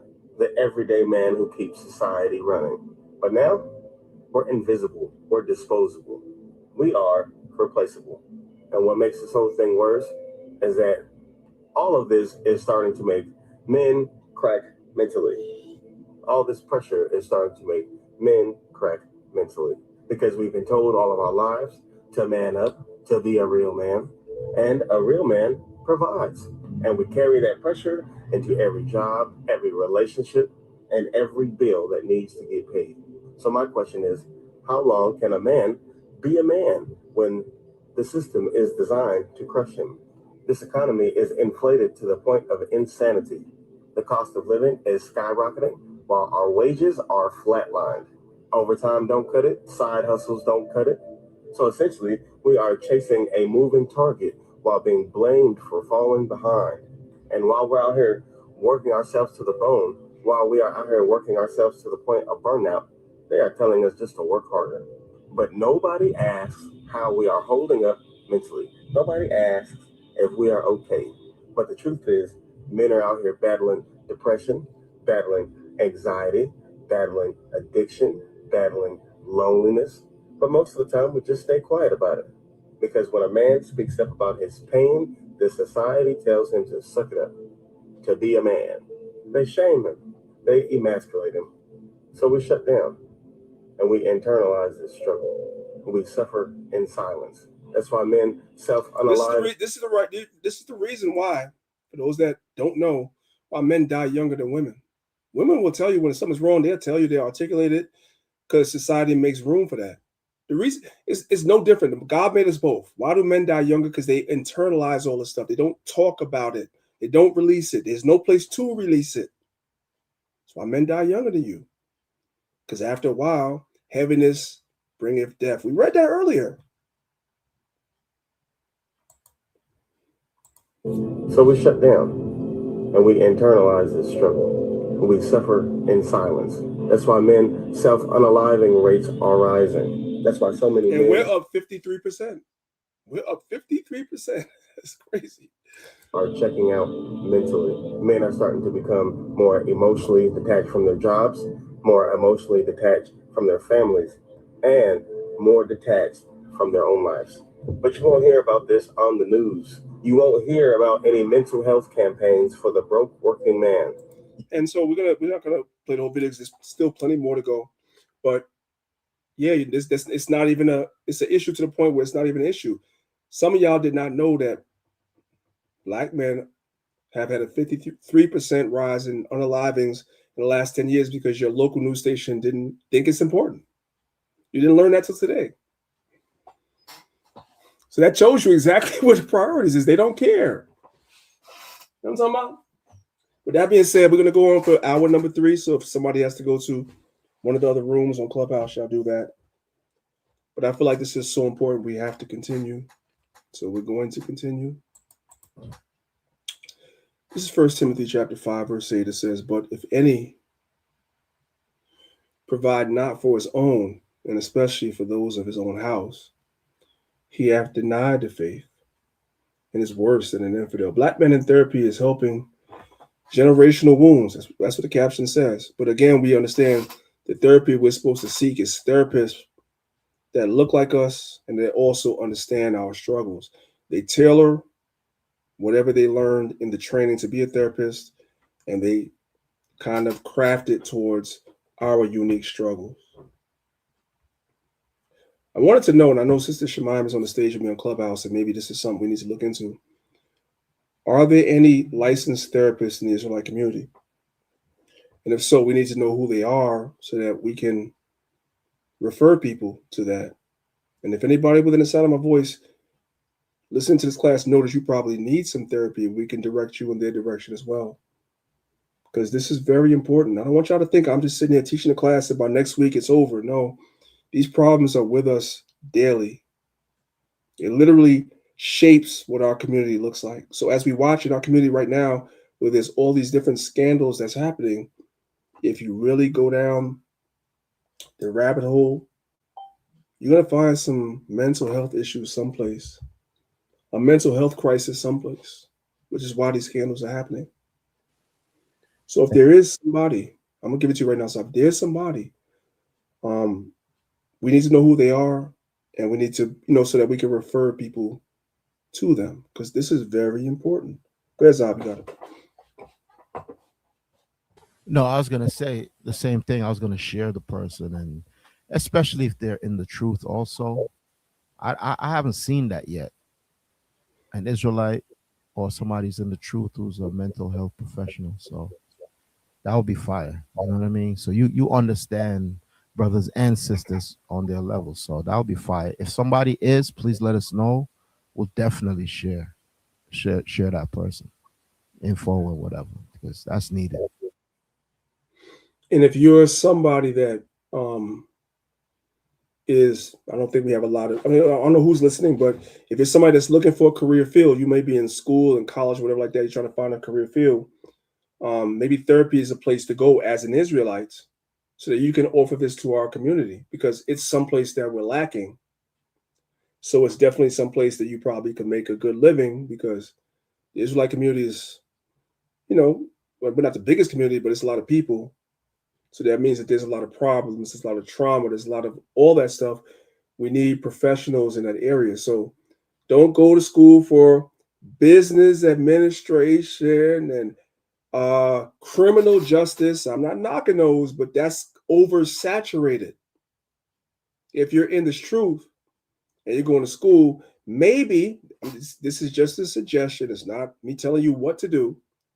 Maybe you want to go into a field that's lacking in our community, and you bring your specific skill set to our community to help us. And at the same time, you also be able to make a good living, because there's nobody else. You have no competition for what you do. Exactly. Like a therapist. And you will reach across all boundaries, all camps, everything. Doesn't matter, because everybody goes through it. And some brothers, they say, well, the scriptures, and that's it, brother. That's all the counseling you need. But it goes to so many levels. I know you heard that already, right, priest? Well, I'm gonna give you an example. The scriptures is not all you need. So I know my wife is listening. She'll know what I'm talking about. There was a brother a couple of years ago, a brother that was in the truth. He was in a particular camp. And the camp leader reached out to me because he was not able to help the brother. So he reached out to me. He was his own camp leader or whatever, but as many of the camp leaders do, they call me to ask me as a senior brother that been around a lot longer, what should they do with a situation they didn't know what to do with. This particular brother that was in that camp as a child had been, what do they say now, SA'd by another man. He experienced SA at the hands of another man. He's in our community. He's in a camp. The camp leader did not know what to do. So they reached out to me. I don't have no experience with that. I could give you 50 scriptures. That's not going to help. Not really. Not really. So I had to fall back and I talked to my wife about it, and she volunteered to go down and meet with the young brother and try to talk to him and help the brother the best way that she could. Because I had to recognize as a leader, I'm not trained for that. And I think that's important too. I think a lot of times we replace counsel in this Israelite community for people that need therapy. I think as Israelite leaders, we need to be able to delineate the difference between people that need counsel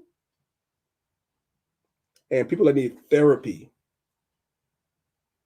There's no scripture I can give a brother that was violated by another man, and you're fighting that spirit and you're in this truth. There's no scriptures I can give you. I need to be real with myself first. And so I sent my wife down there as a woman that's compassionate, that's empathetic. Maybe you could deal with it because I can't. I already knew I couldn't deal with it. Word. So that's the place. What kind of counsel would you say to that? That's crazy. I don't have no counsel. Exactly. So I understood that I understood the assignment. I don't have no counsel. I don't got no scriptures. Like some brothers will feel as though they can read you 50 scriptures and you're gonna be better. There's some Israelite ladies that think like, I'm gonna come to counsel. I'm gonna give you counsel. You're gonna overcome the fact that another man held you down and violated you. No, that's not real. What are we talking about? That's not real. So ultimately, at the time, we didn't have anybody that could provide therapy. But I did feel as though a woman's touch might have been better than me because I was going to go down there and get that man some scriptures. I didn't have no scriptures. So I told her, you go down there and you talk to him instead. As a female that's empathetic, that's compassionate, that's whatever. And maybe he might open up to you because if he sees another male face, he's going to put on a strong front as we brothers do. And I'm good. No, you're not good. That's why your elder called me. You're not good. No, you're not. So we're going to continue with the lesson. I'm saying that there's space and there's opportunity for people that are in college and school age trying to figure out what you can do for a career. There's room in our community for therapists because there's a lots of mental health issues in our community that's not being addressed and people are not being honest. But right now, in our little small circle that we're having in class today, we're being honest. This is an area of opportunity. This is plaguing our community. Let's be real. But let's continue. You know what's on the horizon too, priest? For all the people who want to do mental health or go to school and be a therapist, that's needed because you know what's coming up. You know what's the problem? AI. Because our children now, the little ones coming up, they are looking at AI as a companion. I'm seeing this in Esau's community, but don't think it's not going to bubble over to ours, right? Where people, little young children, young adults, unaliving themselves because they talk to some damn chatbot or they talk to AI and it told them to do that. I don't know if you ever heard that, priest. Of course, I've heard that. So now, what happens when it bubbles over to our children? That's why they need a therapist. They need therapy. They need help because AI is just it's demonic to me personally. It's a fault. It's a beast system. So you trying to a young child don't know no better, spilling their emotions to a goddamn algorithm chatbot, and it's saying, "Oh yeah, you should do this and you should do that." That's crazy. So that's another reason as if we ain't got enough issues already. But that's another reason why a therapist is needed in our community too, not only for the men but also for the children too. Therapist, from what I'm watching, they're creating AI to replace women, because now that, you know what I'm saying, the standards that women have for men and everything, they're creating AI to be companions to men. Like, okay, men that can't get women, men that are incels that can't get women, they're creating AI to be that compassionate, loving ear that some men are not getting from actual women. Like, it's AI is our downfall. I want y'all to know that. You know what I'm saying? So, and remember what I said earlier, we laughed at white people for many years when they were the main ones that were killing themselves, and it becomes us. So to Elazar's point, we can laugh at AI. Of course, the first generation of people that are affected by AI and so forth, looking for companionship and advice is going to be Esau. But eventually, if the pattern holds still, it's going to be us. So we got to talk about it from now. Let's listen to David Banner. Asked my dad, I was like, Dad, are you happy? No. He was like, no, not really. I want to go back on that, because this is what I was talking about earlier. This is a man. 70%, the divorce rate in America is about 50%, give or take, a little over, maybe a little under, like 50%. 70% of those divorces are initiated by women. Women are the main ones that will initiate divorce because they're not happy. But what a lot of sisters don't understand in the world, I ain't talking about our righteous Israelite sisters, men are unhappy. If you're unhappy, the man is unhappy too. But a man will stay there and be unhappy to keep his family together, to keep his children happy, whatever. So he'll stay there. That's the difference. He'll sacrifice his happiness, which affects his mental health, to keep the family together. Because he knows his children statistically do better if he's there. So his mental health almost doesn't matter. That's why you can't, I'm saying this to men and women, you can't listen to a man when he's always telling you I'm good, because he's not always good. He's not. Just listen. A man will say that, but most times the man is telling you he's good is not really good. He's just good because he knows what he has to do. His duty, his God-given duty as a man, as a husband, as a father, trumps how he feels. So he's gonna tell you he's good. He's good in terms of, I'm gonna do what God said to do, even if mentally I'm not good. Just listen. Asked my dad, I was like, Dad, are you happy? He was like, no, not really. He said, but the lights on, you're fed, your mama not screaming and hollering. He said, I'm at peace. So I started learning that as far as the guilt, I go to my therapist, I sit down, talk on the couch. And therapy. You know, you have to read. And a lot of the stuff that we learned, and we have to admit this, a lot of the stuff, especially Black people, that's disconnected from that history, from that true spirituality, what we naturally were as human beings on this earth, we're still trying to relearn. And some of the stuff that we learned is lies, and they're wrong. That's why I was telling you, I'm so proud of you saying some of the stuff that you're saying, bro. It's bold, and it's breaking all of that muck that we have on us. Most of that trauma was passed down from our parents and from older people who didn't know better. They gave us the best that they possibly could have, but that don't mean that it's right. Yeah. That doesn't mean that it's right. So a lot of times a man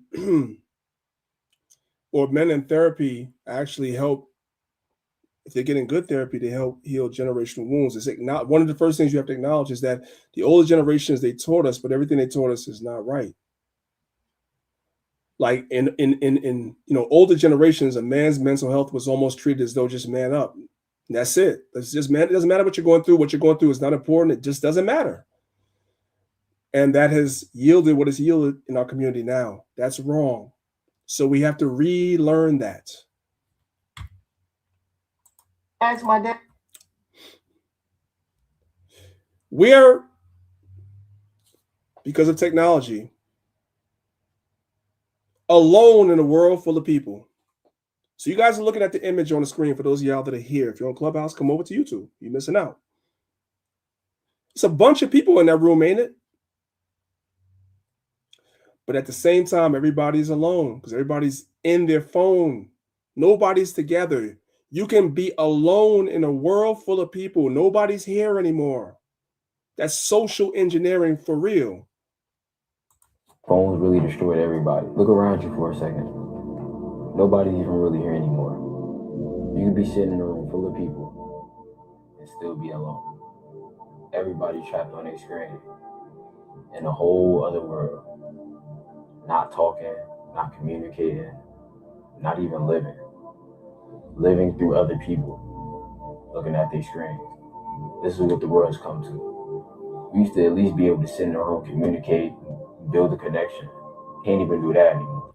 There's no connections anymore with people, and that all contributes to men's mental health. Who do you talk to? Everybody's just trapped in their phone. Right? Let's move on. Phone. This is kind of, although I didn't do the whole father thing, I do have a couple of slides in here about it. This is what Elder Zahab was talking about earlier. This is a mental load that is not often talked about. As a man, what is it like to co-parent? What is it like to have a child that you are in the house with the child? You see a child every single day. We're not talking about the deadbeats. Let me say it again. We are not talking about the deadbeats. We're talking about the present fathers, the fathers that want to be fathers, the fathers that love their children. But maybe you and the mother, for whatever reason, don't get along, and so y'all separate. There's a mental load of going from seeing your children every day to seeing your children only on weekends or only every other weekend. There's a mental load that goes with that nobody talks about.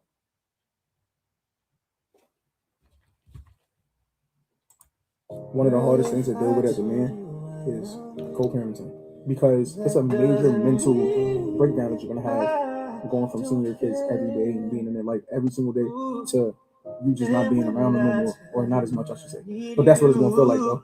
Imagine going from having your babies with you every day to only having them on weekends or on your off days, or like just borrowed time for real. You feel what I'm saying? Like that shit, it don't hit the same. My kids literally just left me right now, and I'm fucked up over that shit. That shit is, it's like my whole world is just different now. Like I want y'all to be here next to me, so I can be complaining about y'all not listening. I want to be here to have them vibes with y'all. Like I want to do that, but it's like, and don't even get me started where these kids is like these kids just on steroids when they growing. Because one minute I seen you wasn't talking, now you speaking a second language.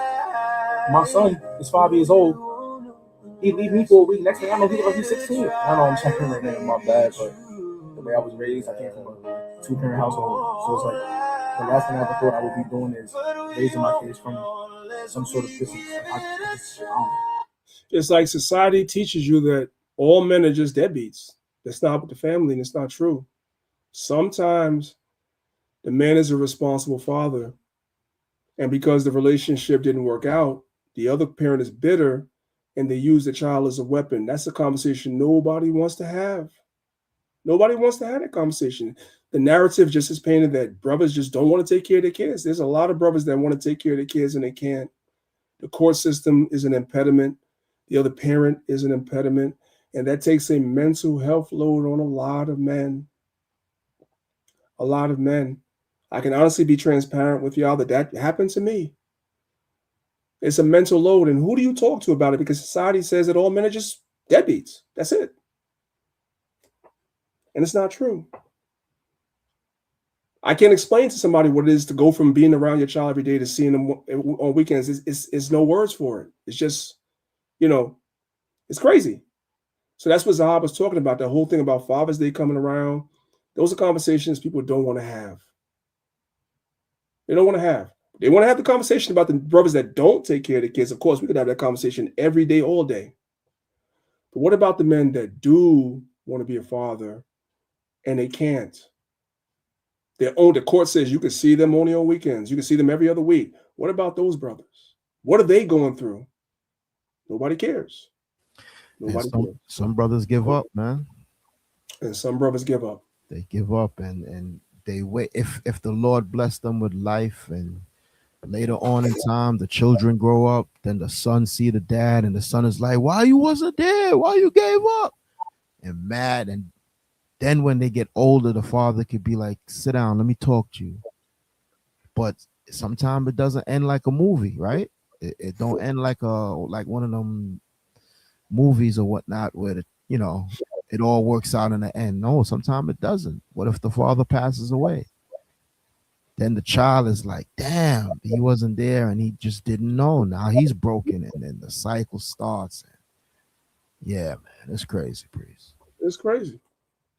But again, the things that break men down are not really prioritized, right? And then some men, like this brother, will make a video and just talk about it, but he has, I'm not a big fan of TikTok or telling all your business, but I do try to understand that sometimes the reason why people do make TikTok videos, I try to look at it to both sides, is because they have nobody to talk to. So they're praying that when they make a video, there's somebody out there that can relate to what they're saying. That is their therapy.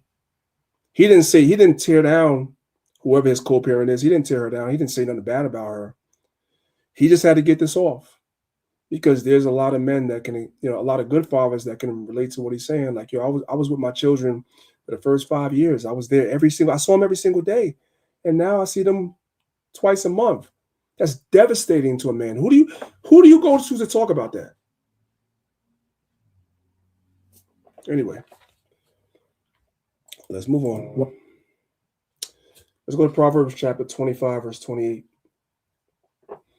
It says, he that hath no rule over his own spirit is like a city that is broken down and without walls. The danger is lacking self-control over your anger leaves you completely unprotected against temptation, manipulation, and self-destruction. A lot of men, their default emotion is anger. We always talk about the woman is emotional, which she is. Women are more emotional than men. That's true. That's how God made y'all. It's not a flaw. But for men, sometimes when they do actually appeal to their emotions, because men have emotions too, the default emotion is usually anger, which is bad for him and bad for everybody around him. Unfortunately. And the danger in that is that when somebody's angry, sometimes they lose self-control. And you wind up destroying yourself once you lose self-control. Most men feel like being a man means that they're exempt from being human. Well, I'm going to tell you something. That's a major problem with us. Because you know why? Our community don't expect for us to be human. It's like we're supposed to be some superhuman species. Because that's why we won't show emotion. I've said it before. What's our default emotion? Anger.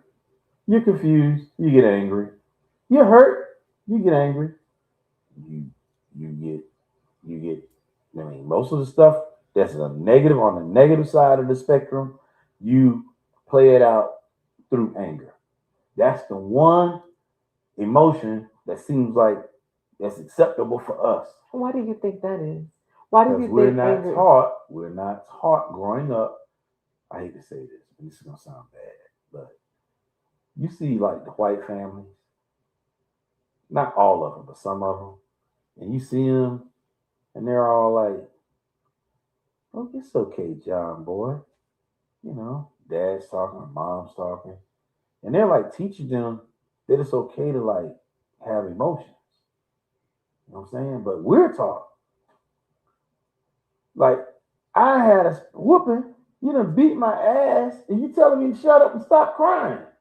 So now I'm sitting on the sofa like this, trying to hold the cry back. But you just beat my ass, and my feelings are hurt. Because I got the whooping, even though I deserved it. Right?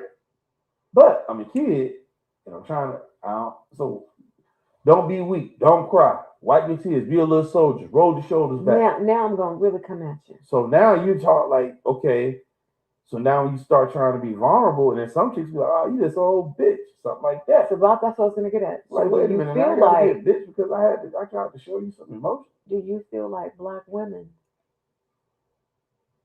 are more susceptible to kick you when you're down? Yes. And that's not, I want our sisters to understand, that's not an indictment on all of you, but social media and, basically social media is the main culprit of that, has pushed that. Like, if a man shows emotion, I can go to TikTok right now and just type into the thing that women say they get turned off when a man shows emotion. I can go to TikTok and bring up, this class could have been 5 hours. And it's our women. When a man shows any type of emotion, whatever, they say they get turned off. So he has to be superhuman. It's not possible. So men end up in a crisis where now we're 53% at a rise in us unaliving ourselves because it's just like there's no hope. And some of these brothers, unfortunately, come into the community and bring this trauma with them and inflict that on y'all. Because if they're going through this in the world, this is being brought in our community too. It's exactly why what's going on in our community is going on. It's exactly why. This is Sirach chapter 40, verses 4-5. It says, "From him that weareth purple and a crown, and unto him that is clothed with a distracted linen." So that's from the king. The one that weareth purple and weareth the crown, that's the king. And unto him that is clothed with a distracted rag, that's the poor person. Wrath and envy and trouble and unquietness and fear of death and anger and strife. And in the time of the rest upon his bed, his sleep doth change his knowledge. So it doesn't matter whether you're rich or poor. All men go through the same range of emotions. It's just different things actually trigger that. What's the lesson?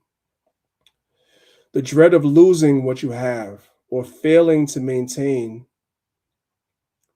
the status that you have brings unquietness and ruins a man's peace.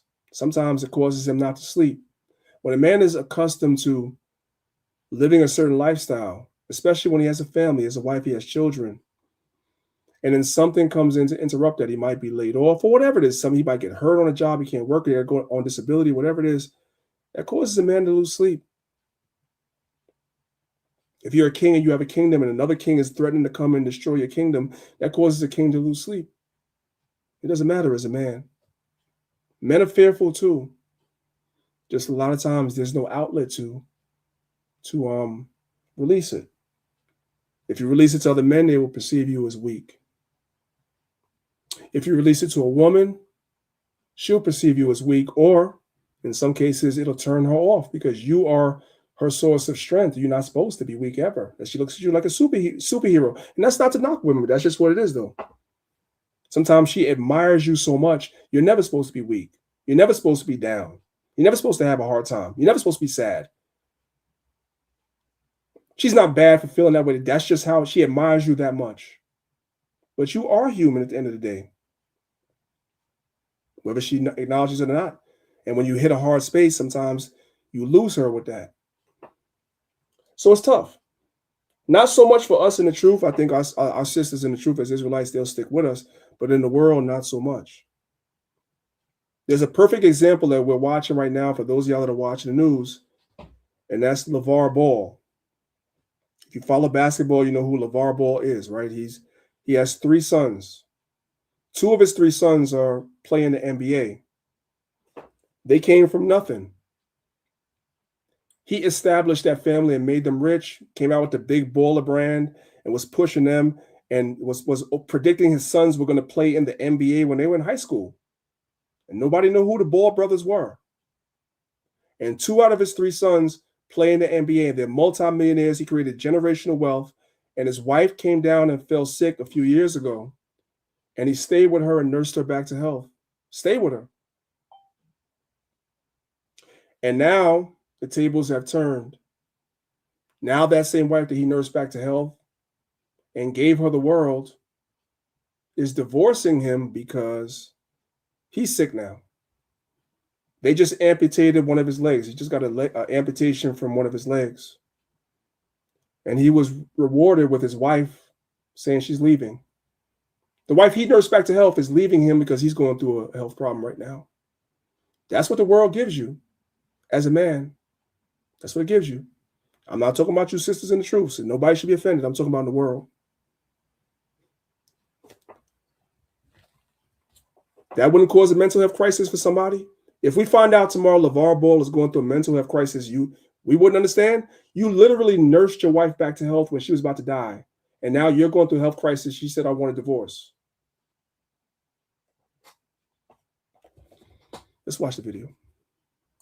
There are times when I'm like burdened, emotionally burdened, when God is revealing and showing to me what men go through, experience the loneliness, the fear, right? Like I know that sometimes men don't want to say that they're afraid or they feel rejected, but okay, if it's not fear, then I would say terror and shock. Yes.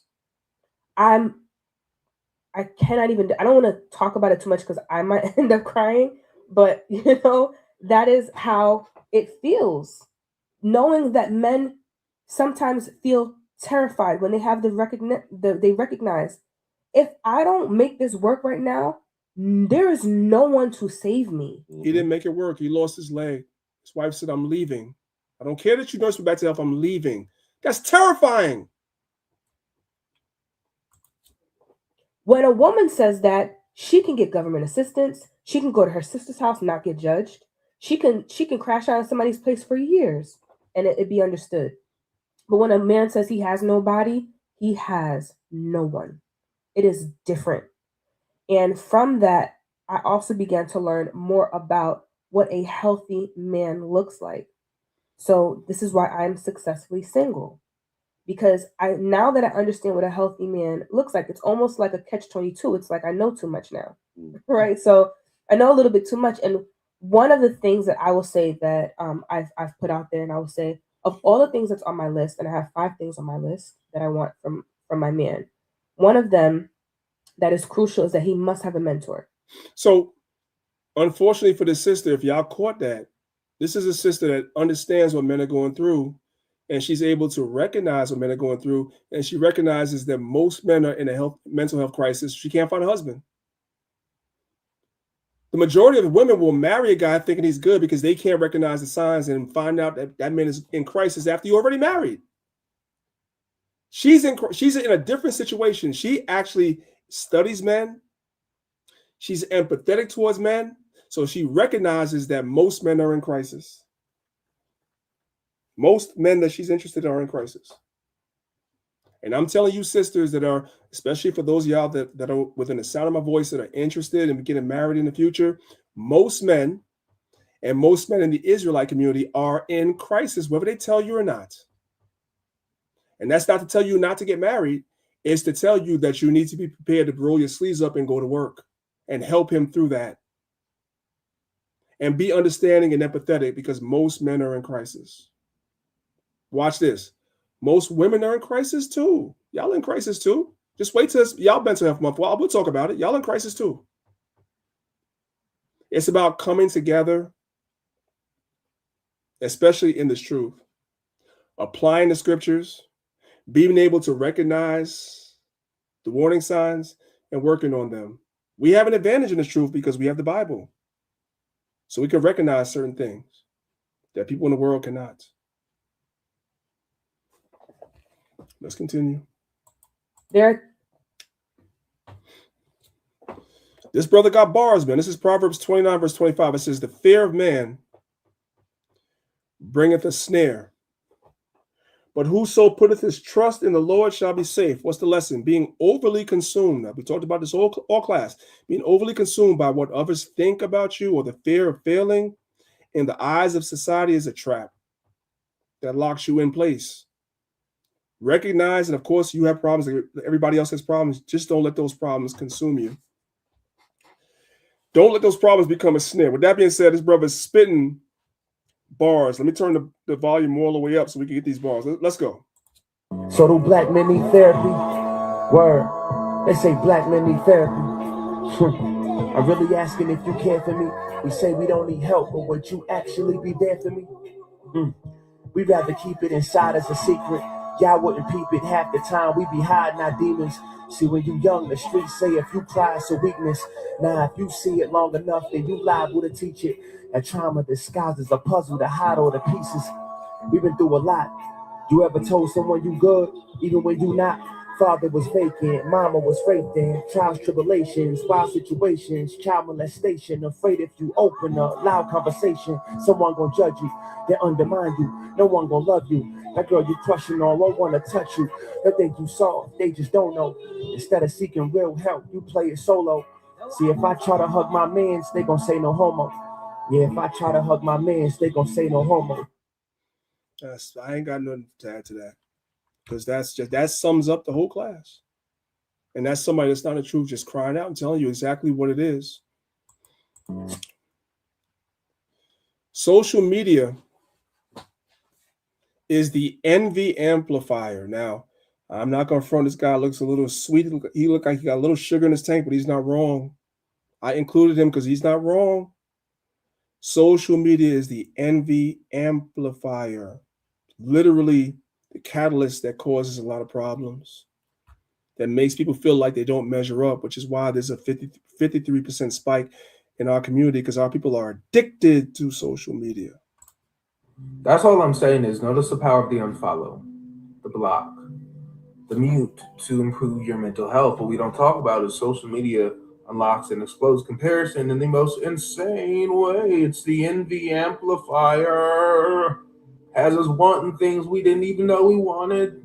Has us feeling behind in areas we didn't even know we should be ahead. But it's also the greatest source for growth, learning, connection, creativity, collaboration. Only when we curate this place. So the idea is to curate your social media right so you can use it for the points that they made at the end. Social media is not supposed to be used to measure your life against somebody else. That's not what it's supposed to be used for, but that's what everybody uses it for.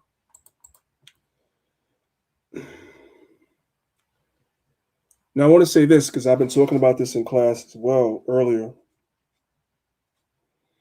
this is mainly to the men, but the sisters can use this as well. It says, check on your peoples, especially the strong ones. And I want to talk about that. A lot of brothers, and I've had this conversation with Zahab before he's known. You know, you talk to a brother, every time you see the brother, I know you struggling, brother. You see, hey, brother, what's going on? I'm good. I'm good. No, you're not. You're lying. Brothers, if you see a brother and every time you see him, everything is always great as peaches and cream, sunshine and rainbows, check on that brother more than you check on everybody else, because he's lying. Exactly. He's lying. He's lying. You know what I'm saying? Check on your peoples, especially the strong ones, because the strong ones are some of the weakest ones. They're just not, they feel as though it's strength not to tell you that they're going through something because they got pride. That's what it is. The strong ones are some of the weakest ones. And some of y'all probably don't even know, let alone care, but it is Men's Mental Health Month. People always ask men, how are you doing? And most of us always answer, I'm good. The truth is, a lot of men are carrying stress, anxiety, depression, financial pressure, family problems, and some personal struggles that they don't even talk about. We're taught to be strong, to tough it out, and to handle everything on our own. But being strong doesn't mean staying silent. A lot of men suffer in silence because they're too afraid of being judged, looking weak, or becoming a burden to others. The reality is, talking about your problems isn't weakness, it's strength. Asking for help isn't giving up, it's actually taking control. If you're struggling right now, reach out to someone, a friend, a family member, a mentor, a professional, or shoot, even me. You can say it in the comments if you feel comfortable. If you're checking on your friend, don't just ask if you're good. Ask again, because sometimes the strongest people are fighting the hardest battles. Men's mental health matters. Your life matters, and you don't have to carry everything alone. Check on your brothers, and sometimes a simple conversation can save a life. Sometimes the strongest people are fighting the hardest battles. They just don't show it to you. They break down in their car, like the brother did earlier. They do all that. So by the time they come around you, they're laughing and joking. You thinking this person is living a great life. Everything's great. No, it's not. They just don't. They know that they have to be strong because that's what you expect of them. So check on your peoples. The stronger that somebody say they are, is the more you should check on them. And you might even annoy them. That's okay. Just keep asking. Hey, brother, I know you always tell me you're good. I'm going to keep asking you anyway because I know you ain't got to say this part. Just tell them I'm going to keep asking you. In your mind, you say I'm going to keep asking you because I know you're lying. Because you're lying. This is Sirach chapter 7, verses 34 and 35. Spiritual and mental issues are a sickness. When people are going through spiritual and mental issues, that's a sickness. It says, fail not to be with them that weep. We understand that. And mourn with them that mourn. And be not slow to visit the sick, for that shall make thee to be beloved. The caption says, check on your strongest friends. So this is confirmation, just like the first video. 2 witnesses. People that act like they're the strongest, check on them first, because they're not. Y'all don't do anything this weekend, do me a favor. Check on your strong friends. Check on the ones that always throwing positivity in the air online and social media. They always look happy online and offline when you see them. They always got positive vibes. They always feel like they up spirit. You know what I'm saying? Check on those ones that feel like they always got it held down. Check on them. Because right now, everybody's going through a storm. Their storm might be heavy and you don't even know about it. Check on your strong friends. Your strong friends need love too. Love and they check on you, you need to check on them. So if you don't do anything this weekend, do that at least. Check on your strong friends. They need it. So it's funny. You gonna say something out there? Nah, that's a fact because you know what? If you, like you said, Bruce, you keep asking a brother and you keep saying he's good. Eventually he's gonna break down. You can see cracks in the arms. Tom, something's wrong with your phone up there. Can you hear me? It's a little muffled. Muffled? Oh, Salaki. Maybe something's wrong with my speaker or something. Try again. Can y'all hear me? If y'all can hear me, put a 1 in the chat. That's better. That right there is better. Better? All right. Yeah. No, what I was saying is that sincerity, right? Like you said, sincerely check on the brother or sister, whatever the case may be. Eventually, you'll see a crack in their facade or their armor because they cannot keep it up 24/7. They do a good job. But eventually, it's gonna break down. And like you said, they need it the most, man. Because it's a lot of energy and putting up that facade, that image, everything is good. That within itself is hard work. You know, so you add that on top of what the problem is, and that's a lethal combination. I just want to bring that up. All right. Yeah, it was a little muffled, whatever like that, but that's okay. We're gonna keep it moving. I don't know if that was on your end or my end. It's all good. But what I will say is that to this point, for those of y'all that have been here the whole class, this resonated a lot with me because, as I said earlier, I had to understand this as a child. I had to put on a strong front for my mother to not ever be offended that I wasn't doing good when I didn't have my father around. I had to put on a front for her. I would tell her I'm great, it's okay. I played sports as a kid. I played baseball. So I would go to the baseball games, with my team.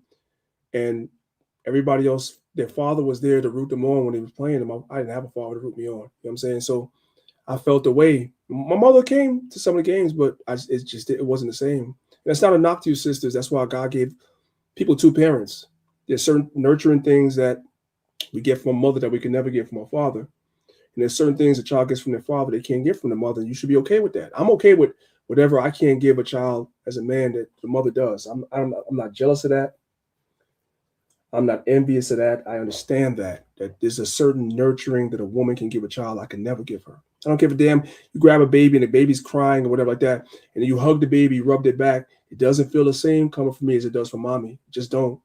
I'm okay with that. So can you understand that there's certain things that a father will do later? His presence will mean later for a child that you can't cover. Is this? Why does that offend people? It shouldn't, right? So I understood that as a child that I couldn't tell my mother that. I had to put on a strong front for her. I never told her to the day she passed away. I never told her that I felt the way that my father didn't live to to see me do good when I played sports, wasn't there at the games and stuff like that. I had to pretend. And that's a burden that men go through. And I don't think enough people really understand or appreciate that. And it's not a knock on the women. It's not. Right? Check on your strong friends. That's just good advice. Hey, Shalom. Is my mic better now? It's better now. Yes, much better. Yeah, all praises. All right, let's go to 2 Timothy chapter 1, verse 7. It says, "For God hath not given us the spirit of fear, but of power and of love and of mind." So bravery is nothing more than a scared person pushing past fear. You do realize that brave people are scared too. I hope everybody understands that. You can find the bravest person that you want to find. They're scared too. Before a UFC match or a boxing match, whatever boxer it is, your favorite boxer, they're scared too because anything could happen. You know what I'm saying? One little small miscalculation and you get knocked out, right? So you're scared, but you're able to push past that fear. So everybody has that. It's no different. You're no different than anybody else. So as a man, it's okay to feel fear, but as a man, you still have to push past that regardless. Men are not allowed to have full access to their feelings. Can I give y'all a great example of that? We in the house, me and my wife, she's pregnant, and my, at the time, 4-year-old daughter sleeping in her room. It's 3 a.m. And we hear, woo, woo, woo, woo, woo, woo, woo. The alarm goes off in my house. So I pop up. I got to go ahead and, you know, I got 30 in a mag. Boom, hit that charger hand. Get it, I'm ready. I go downstairs and check in on the rooms. My heart beating crazy.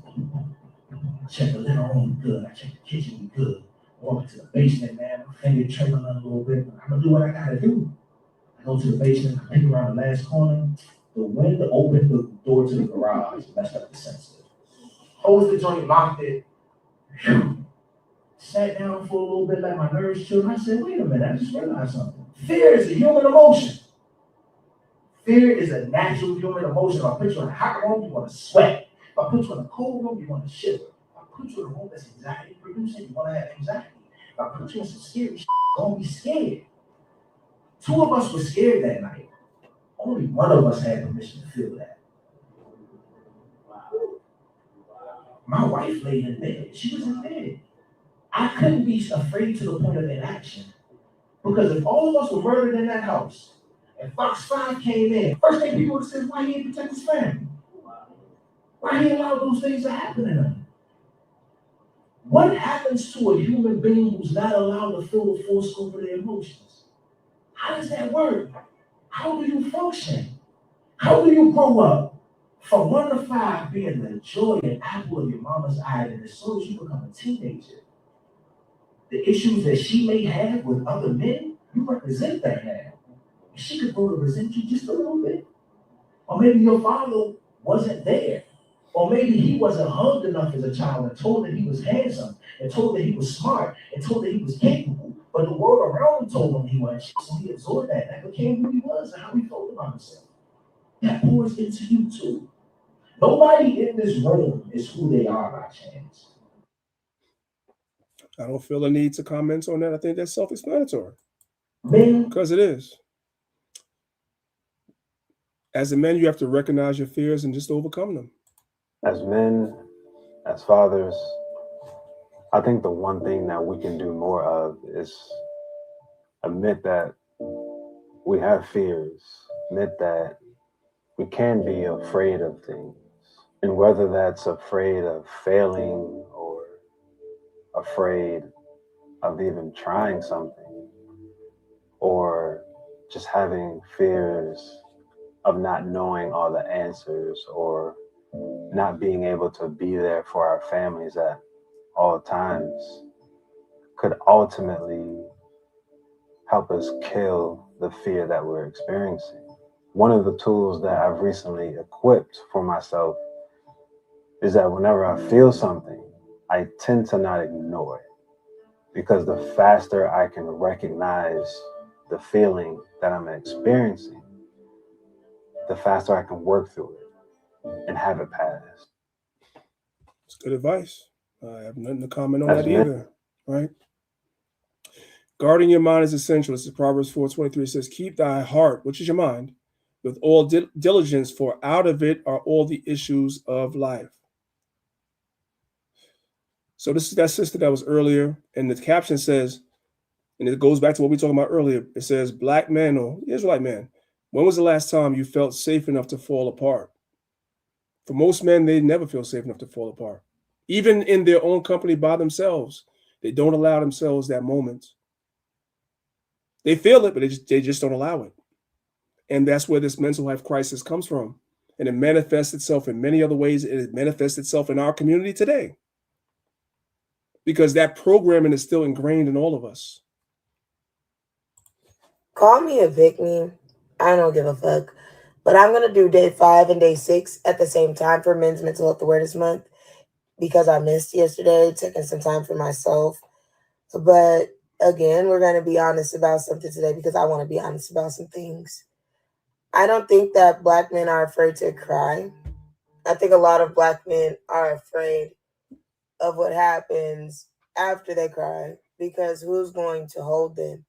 Who's going to comfort them? Who's going to listen to them without judging them? Who's going to make them feel safe enough to fall apart? Men need to open up. Like people always say, men need to be more vulnerable. Men need to talk about their feelings. But it's like, what happens when they do? What happens when the strong man finally breaks? Like, what happens when the provider is struggling? The strong man breaks, he's called sassy, he's called gay, he's called everything else. And the provider, if he can't provide in the world, they just find somebody else that can. That's what happens. I'm not talking about you sisters in the truth, but that's what's happening. What happens when the protector needs protection? What happens when the man everybody depends on can no longer carry the weight? Because I think a lot of Black men learned a long time ago that the world only loves them when they're useful. The world only tends to love them when they're providing. The world tends to love them only when they're protecting, when they're performing, when they're being strong. But in the very moment that they become human, the very moment that they become human, the moment they become vulnerable, the moment they need support, the moment that they're transparent, everything changes. And that's a lonely ass place to be. Imagine carrying years of trauma, years of stress, years of pressure, years of heartbreak.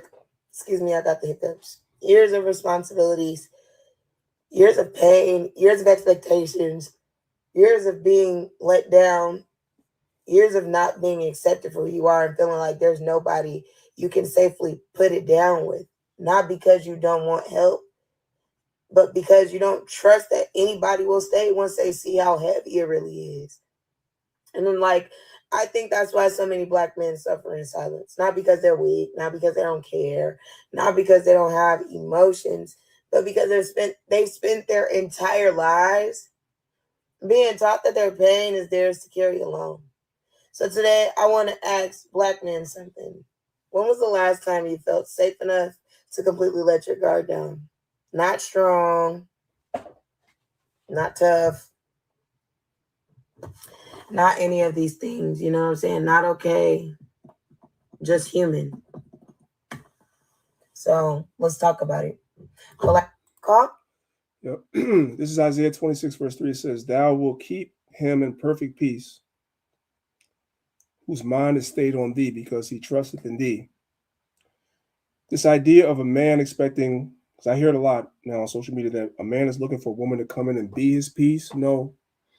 As a man, you have to create a peaceful space for yourself. You have to recognize what your peace is. And you have to make it a point not to allow anybody that you let into your life to come in from the outside and disturb it. That's the difference. If you are a healed brother, you're not one of these brothers that's going through mental crisis, and you've created a space of peace and clarity for yourself, you have to protect that at all costs and not allow anybody to come in and disturb that.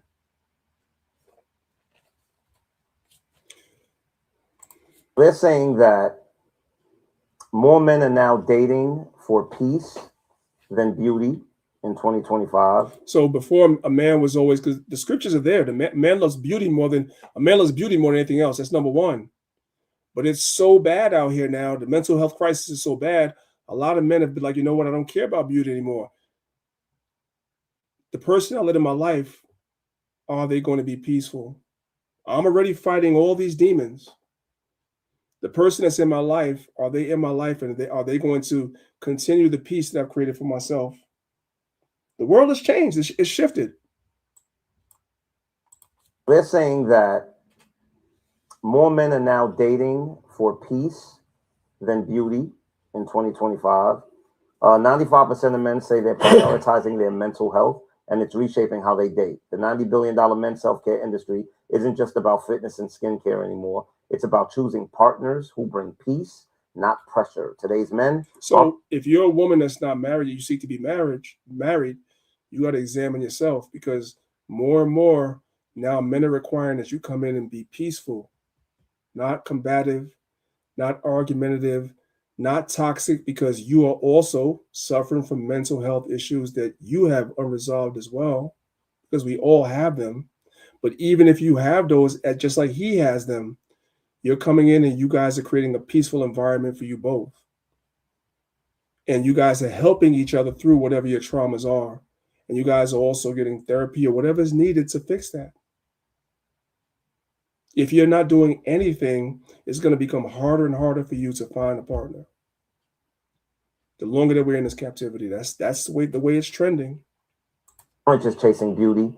They're valuing emotional stability, mutual support, and peace of mind. Bro, my peace of wells, because you ain't gonna find it here. I mean, listen, and that, and I'm a strong believer in the fact that, a woman doesn't bring a man peace. A man creates his peace, and the most a woman can do is not disturb it when she comes into his life. I think there's a lot of emotional instability out there. I think there's a lot of insecurity out there. So I feel like as a guy, if I see a girl with a little bit of potential, I don't have a problem with going in and putting in the work. And I feel like women these days, if she see a guy and he has a little bit of potential, she's not willing to like, yo, now I could work with that. Like I could help make him even better than what he is. I think last week a woman told me, like, yo, I don't want to help a man become better. He should just be better when he come to me. So then you're gonna be single for the rest of your life, because most men have mental trauma. They do. They do. So you're gonna be single. That's why there's so many sisters that single is crying. There's no perfectly formed created men. It's very few. Very few. It's rare. Everybody got trauma. Everybody got baggage. Go ahead, Zal. Including the sister too, because sometimes sisters come with their baggage and they expect the man to deal with it. Just show up, ding dong, here I am. She got baggage, he got baggage and all that, but he got to work out his and hers and everybody else and the children too and fix everything. Like, we are supposed to be supermen, and we can't break down. We got to be a perfect running car. Can't break down, no broken parts, nothing. Got to run 24/7 at a moment's notice. That's part of it too, man. So be introspect both sides, you know what I mean? Sisters and brothers. Go ahead, Priest. It's not sustainable. If you're looking for a perfect man, he doesn't exist. As you guys have been here for this class, especially those that have been here from the beginning, it's not sustainable. It doesn't exist. So you got to reframe the way that you think. If you see a man has some potential and you feel like you as a woman have the tools to come in, as long as you see that he first of all, he has to obviously recognize that he has certain issues. I'm not asking you to go into a situation blind. He has to recognize that he might have certain issues, certain places he falls short. Maybe certain places his mental health could improve, but he acknowledges it, because the first step to healing something is acknowledging it, right? He acknowledges it, and you can see he's actively working on it. And you could go in because there's nothing crazy, and you could also be of assistance to helping him. In this society right now in 2026, that's the best you're going to do. That's literally the best you're going to do. And it's the same for the men. If you see a sister, the sister is going to come, whatever woman you choose, doesn't matter how she looks, whatever, she's going to have some baggage. She's going to have gone through some stuff. But you recognize that she acknowledges that. We'll get to that when we do the women's class, but it's the same thing. She acknowledges it. She recognizes it. She wants to fix it, and you feel like you could help her. That's the best you're going to do. This idea of waiting for somebody to come along and be perfect is going to keep you single. It just is. Nobody's perfect. Let's move on. Listen.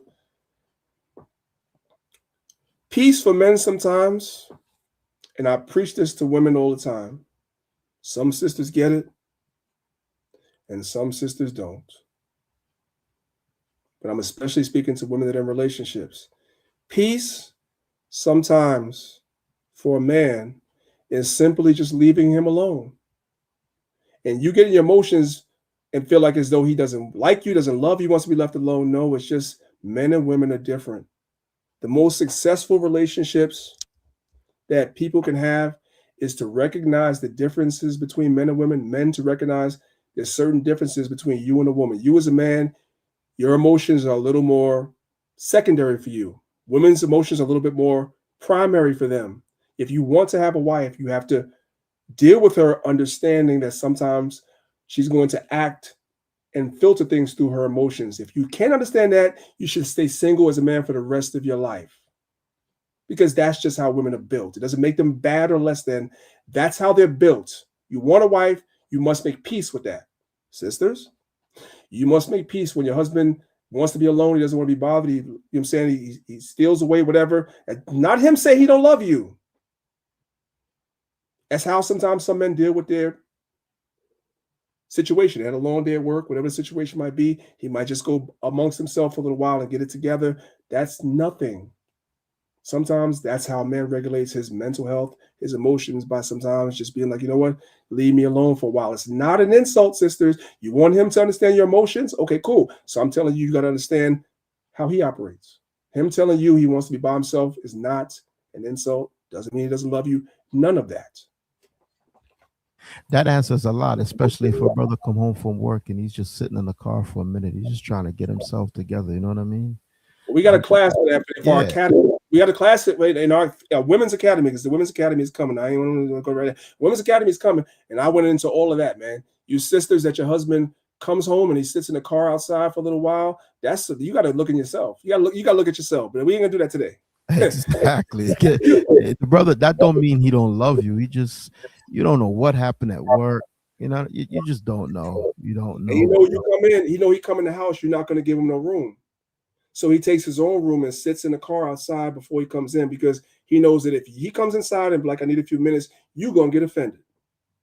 Now it's going to be an argument when it has nothing to do with you. You made it about you. And this is to be the problem why a lot of relationships and marriages don't last, because people don't really take time to get out of their mind and actually look at things for how it is and really look at the opposite sex with empathy. I want to understand what it is that a woman is going through. Okay, she's emotional. Right now, she's feeling away. She's filtering everything she's doing through how she's feeling. I, as a man, am not supposed to weaponize that and make her bad for that. I'm supposed to understand that and try to navigate around that. Oh my goodness, my husband came home and he went in his room, he closed the door, he hates me. No, sister. You're supposed to be empathetic and understand when a man comes in after a long day, if he goes and sits, that's what men do. If you love men, you'll understand it. It's not that hard. Peace sometimes is unfortunately like not talking. Like sometimes just being quiet. That's peace, bro. Yeah, like I get it. You want to talk here and there, but sometimes for sure, I just want to sit down and just dead ass. I don't want no chores when I come home, bro. Sometimes quietness is a good day for me. Yeah, bro. Just chilling, bro, not hearing shit, bro. We don't even be mad. It's just like, or at the female, it's just like, imagine all this stuff we hearing all day, our thoughts, these people, somebody done piss you off at work. Just like, I do want to spend time with you and love on you, but just give me a good hour to just. That's it. Just a little time, bro. To catch up with myself. Yeah. So, for you sisters that are married, that's clear. I ain't got to give y'all no commentary. If there's somebody that's not married that aspires to be a wife, if that offends you, hey, my advice is don't get married. You're hearing it from every man, not just one man, not just the man you're marrying. You're hearing it from every man. Every man is the same when it comes to that. If that offends you, you might not want to get married yet until you work that out.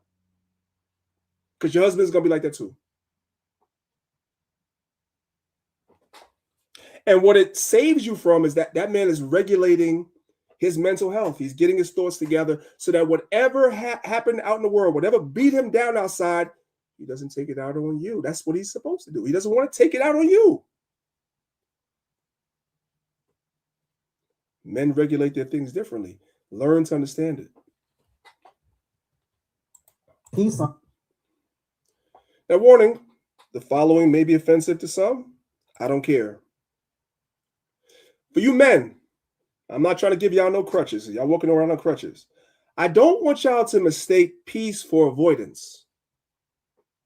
In other words, I got y'all sisters back. I got y'all back. A man will weaponize peace where now all of a sudden you can't tell him anything. He uses peace to avoid situations that at some point need to be dealt with. There's a place for peace, but there's also avoidance where you try to weaponize peace where something that needs to be dealt with can't be dealt with because you're trying to say she doesn't give you peace. No, absolutely not. Absolutely not.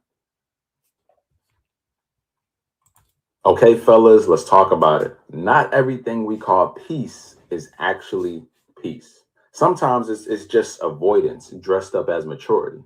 I've talked to a lot of men who say, I'm protecting my peace. And what they really mean is, I don't want to deal with this.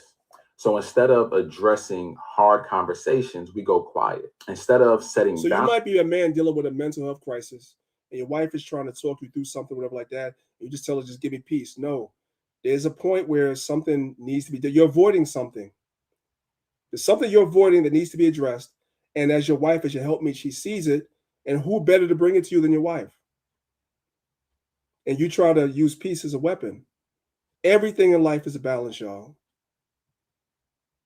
If you want your mental health to get better, sometimes there's certain things you're going to have to confront within yourself as a man. And if your wife loves you enough to come and tell you that right there, as a man, there's something behind that. I don't know what it is. Maybe you even haven't even articulated it to me, but whatever it is, you need to address it. Boundaries, we disappear. Instead of facing conflict, we detach, and then we call it peace. But bro, peace doesn't require you to abandon yourself. Here's the difference.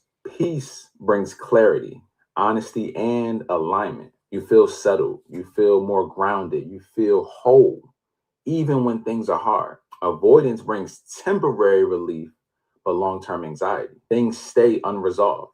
Intentional. So whatever your traumas are, whatever's going on, you just continue to not address it. That's not good. So as a man, that's why I said earlier, you get that period of time where you come home and you just kind of just avoid things for a certain amount of time to kind of decompress. Or if there's any type of problem you're going on in life, you confront the problem. You don't necessarily just continue to beat yourself up about the problem and think about it all the time and ruminate it all the time, but you're not avoiding it either. You understand what I'm saying? There's a balance. You have problems in your life, whether it's financial, whatever the situation might be. You know they exist. You ruminate on them, but at some time you let them go. That's you giving yourself peace. That's different from you just avoiding problems all the time. All the time. No, you don't do that. There's a happy medium between all those things. Y'all get the idea. I'm going to move on. Okay. Another thing we need to do as men in order to improve our mental health is to learn to let ish go. You sisters can benefit from this as well. This is good advice for you too. Sometimes you have to learn to let ish go because you are not Superman and you're not Superwoman. Learn when you've done what you can do and let ish go. And one of the hardest places for us, especially for those that may be parents, to let stuff go is sometimes you have to let ish go with your children. Because that'd be one of the places that we practice insanity. You have children that ain't doing what they're supposed to do, and you give them 100 chances and they disappoint you 100 times. I'm not saying give up on them, but at some point you have to be realistic with yourself. You have to sometimes let stuff go. You're not Superman and you're not Superwoman at all. Sometimes you try to help a family member, not even just your children. Give them 100 chances and they disappoint you 100 times. Whomever it may be. At some point, you let things go. You're not Superman. You're not Superwoman. That will help your mental health a lot. Even myself and Zahab, as leaders of this camp, there's certain things after a while we just simply say to ourselves, you know what? We tried 100 times to fix that. It's not being fixed. We have to just kind of just make peace with the facts that that's never going to be fixed. So we got to move on from it. That's how it goes. In honor of Men's Mental Health Month, learn how to let that shit go. All right, learn how to let that anger go. Learn how to let that stress go. Ask for help. Learn how to let that woman go. Learn how to let those responsibilities at the job go. Once you clock out, leave work at work. A lot of us have been conditioned to hold the weight of the world on our shoulders, and that's something that we should not have adopted at all. Let that shit go. Learn the phrase, that's not my problem. Fuck it. Fuck this shit. I don't give a fuck. I'm telling you, it will save your life. Learn how to let yourself off the hook. Some things aren't your fault and they shouldn't be your concern. Learn how to let people fight for themselves. Learn how to let people advocate for themselves. Take that S off your chest and get down off of that cross. You ain't Jesus. How much you do and how much stress you take on for somebody else does not define how much of a man you are. You do not have to be the hero. Okay? You can't save everybody. You can't save people from themselves. You can't save people from themselves. Let that shit go. Simple as that. We ain't got to beat a dead horse. That's exactly what it means. We're almost done, y'all. We were a little over 3 hours. We're almost done. This slide is called Laughter and the Liver. Laughter and the liver. Did you guys notice? This is Proverbs 15, verse 13. It says, a merry heart maketh a cheerful countenance, but by sorrow of the heart the spirit is broken. There's another scripture that says, a merry heart doeth good like a medicine. Like a laughter is literally medicine. So I'm going to show y'all via Dick Gregory, and I looked into this myself, the correlation between your liver, which is one of your most important organs, and laughing. Listen. The liver is an organ and a gland, and it weighs 3 pounds. It's the only thing in your body that's an organ and a gland. Now, what affects it? Anger, bitterness, laughter is the best medicine. We've heard that all our life, right? Yeah. When you look at your commercial, when you coming on, when you laughing, if you didn't do nothing but just sit in the mirror for 4 hours, once a week, and did that, healing starts. Healing starts. You see, when I laugh, I use certain muscles, and those muscles pinch certain nerves, and those nerves trigger an oil that's dropped into my body that keeps me younger. When I frown and tighten up, I use certain muscles, and those muscles pinch certain nerves that drops a gas into my body that will destroy the cell structure. So on a scientific level, and I looked it up what he said. I said, I didn't even know the liver was an organ in the gland. I looked it up and I was looking up what he was saying. He's correct. He's correct. We just thought that was a wise proverb that Solomon said and it sounded good. No, it literally gets into the science of your liver is affected by whether you're upset, you're angry, you have anxiety, whether you're laughing and all that, that affects you. It affects your health. Believe it or not. The lip.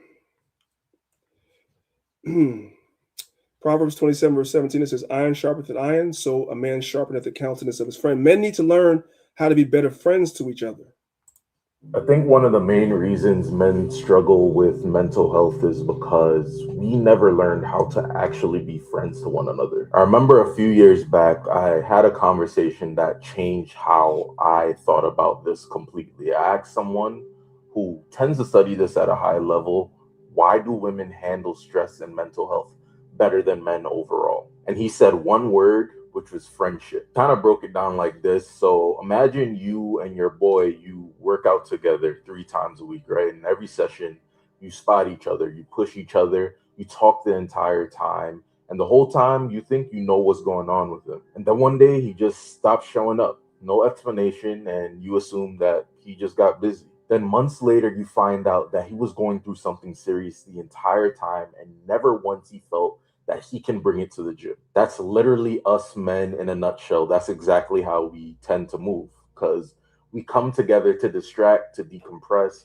and we need that, but we never come together to actually say, yo, I'm really struggling right now and I need my people. We carry everything alone and we call it strength, and then wonder why we're breaking down in silence. Real friendship between men, it really has to go deeper. It has to include the uncomfortable conversations, the ones where you look at your boy in the eye and you ask, yo, how you really doing? Really check on your boys, and it's not just to hang, but to actually know.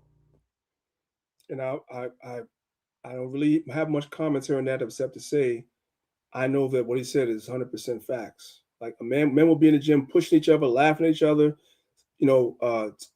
breaking PRs on the bench press, all that stuff, and won't even talk to each other and be struggling and won't even talk to each other because they look at it as a shame, right?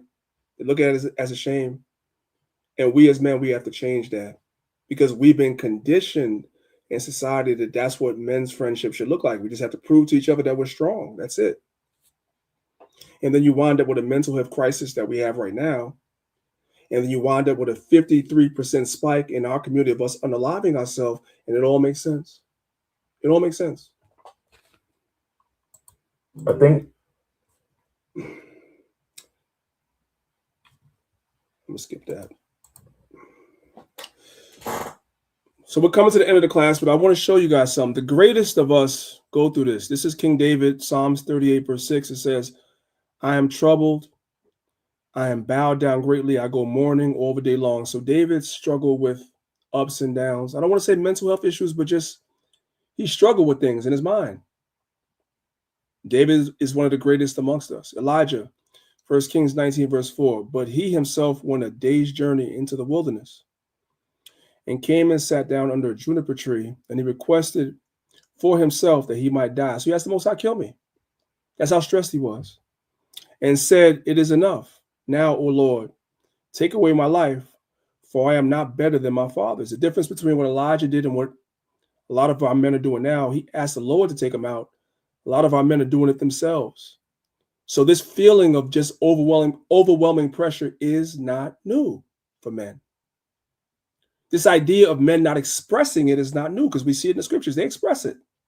I don't know why the world thinks that men don't go through this. This is Job 3, verse 11. It says, why died I not from the womb? So Job wanted to know why he didn't die in his mother's womb or right after. Like, why did he have to live to go through what he went through? Why did I not give up the ghost when I came out of the belly? This is Jonah 4, verse 8. It says, and it came to pass when the sun did rise that God, Yahweh, prepared a vehement east wind, and the sun beat upon the head of Jonah that he fainted. And he wished in himself to die and said, it is better for me to die than to live. So again, I know I'm repeating myself over and over. The wish or the thought amongst men when they receive pressure to take themselves out is not new. What's new is that the men are actually now doing it. Does everybody understand? It's not the pressure is not new. The thought is not new. The newness is that now, unlike this generation of the past, the men are now actually doing it because they've completely lost hope. This is Jeremiah chapter 20, verse 14. It says, cursed be the day wherein I was born. So we see the pattern. Let not the day wherein my mother bare me be blessed. So Jeremiah said, the day that my mother bore me shouldn't even be blessed. Like, why was I even born? It's a curse day. This is the greatest amongst us, Yahweh Shai. Then saith he unto them, my soul is exceeding sorrowful unto death. Tarry ye here and watch with me. So we can see that even the greatest amongst us, man, went through the same things, man. This is Galatians chapter 6, verses 1 and 2. It says, brethren, if a man be overtaken in a fault, ye which are spiritual, restore such an one in the spirit of meekness. That's our job. We have to restore brothers when they feel like this. We cannot pretend as though we don't know that these things exist, that brothers feel like that. It's not weakness. It's none of that. Check on your strongest brothers. And if that brother is honest with you and he's going through something, there's nothing wrong with him. He's not weak. None of that stuff. We got to try to restore that brother, whatever way we can. And one of the best things to do is just be a listening ear. I know sometimes as men, we're solution-based. Somebody tells you something is going wrong, you want to run right to the solution of how to fix it. That's all of us. That's our nature. That's how we were built. But I'm telling you, brothers, sometimes before you come with the solution, sometimes the person just needs to let it out. Sometimes that person, even more than the solution, they just need you to listen. That's it. Just listen. Let them get it all out. Sometimes they're going to cry. Sometimes they're going to raise their voice. They're going to be angry with it. Just sit there and you just listen. And then when they got it all out, then you offer the solution. Then you restore that brother. It says, ye which are spiritual, restore such an one in the spirit of meekness, considering thyself. Because guess what? As a man, you're going to have your time where you're going to feel the same way. Lest thou also be tempted. Bear one another's burdens. So I'm strong for Zahab today. When he's going through something, I'm a listening ear. I'm empathetic. I'm letting him get it all out. He's on the phone. He's cursing and screaming. He's not cursing at me. He's not cursing at me. Hold on one second, y'all. Let me bring him back in.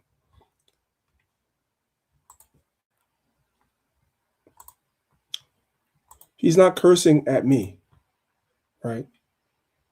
Sometimes he's just venting because he's going through something. So I'm considering that brother, because my time is coming where I'm gonna be on the phone, I'm gonna be cursing and yelling and screaming. I'm going through something, and I want him just to listen. I want him to understand I'm not yelling and cursing because I'm talking to you. I'm not doing that to you even though I'm cursing. I'm just venting. That's it. And all of us should have somebody like that. Your sisters should have somebody like that. Your brothers should have somebody like that. We all should have somebody like that. It says, bear ye one another's burdens and so fulfill the law of Christ, because Yahweh Shah took all of our burdens upon himself. So it is the least you can do as a brother. And we hear how the people in the world are talking, how the brothers in the world are talking. That should not be named amongst us as Israelites. In the world, it's taboo for a man to talk to another man and let him know how he's feeling. To let that man know he's sad, he's upset, he's depressed, he has anxiety, it's taboo. That is not supposed to be the case in the Israelite community. And because it is, we're seeing the fruits of that with some of the chaos that we're seeing playing out in our community today. And at the root of a lot of that stuff are mental health crises that brothers are going through that wind up bringing shame on our community. And these are conversations that I hope continue. I opened the door, but I would hope that other brothers teach classes on this. And from your perspective, from your angle, for those of y'all that listen, that's even in other camps, that, you know what I'm saying, y'all teach classes on the y'all channels, because some of y'all audience is not over here. We need to talk about these things. These things are so important and they plague us. All right. So, man, we went over 3 hours and 18 minutes. I'm going to end it right there. I pray that today's class was edifying to you, brothers and sisters. If the class was edifying, y'all let me know in the chat. You know, I really felt like this was really, really important. So, you know, that's pretty much it. Zahab, if you want to say anything, I'll give you the floor. The floor is yours. Yeah, this class is timely, priest. It was needed. And I mean, what do you add, bro? Scriptures I was going to bring out, you already brought out. I mean, there's nothing more to add. So it is what it is. You just got to, like they say, let it sizzle in your spirit, right? Beautiful class, King.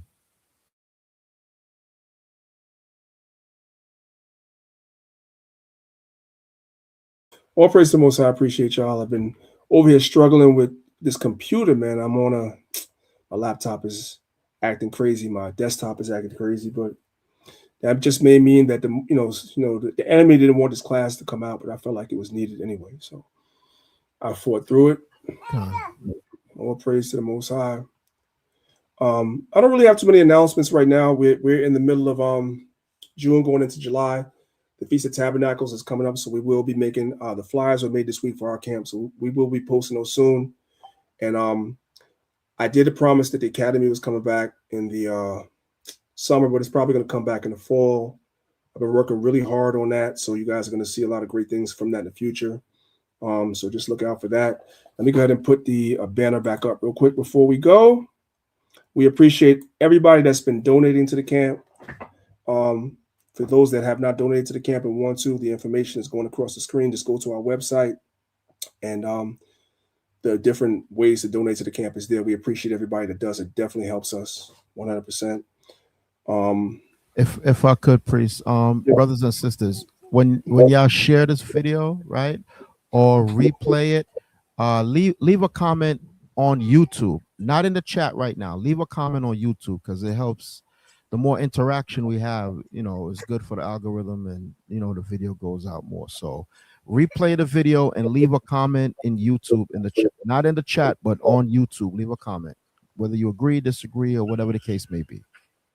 Calling all praises. And for those that are interested in the future, you watch us, you're interested in joining the body and helping us, because the Bible teaches us to pray that the Most High sends laborers. So if the Most High puts on your spirit to actually come in and be active and help do the work, the email at the bottom of the screen, joinLOI149@gmail.com. Reach out to us, and we'll tell you exactly how to do that. It's your brother, Priest Daniela, representing Lines of Israel, along with Ellis Saab. We appreciate y'all. We love y'all. Thank y'all for listening. If you're not subscribed to our YouTube channels, please subscribe. And if you felt anything I said today can be helpful to anybody that you know that may be struggling through these things, send them the video, and hopefully it can help them. Love y'all. I'll see y'all again next week if it be the Most High's will. With that, I say, shalom. Spacious air, reflecting the way of life under the Florida sky. Even the lobbies funnel in the great outdoors.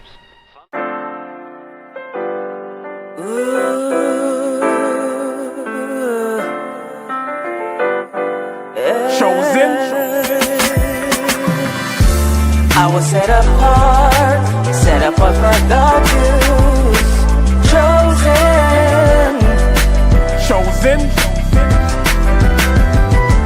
I was set apart for God's use. Formed in His image. Chosen.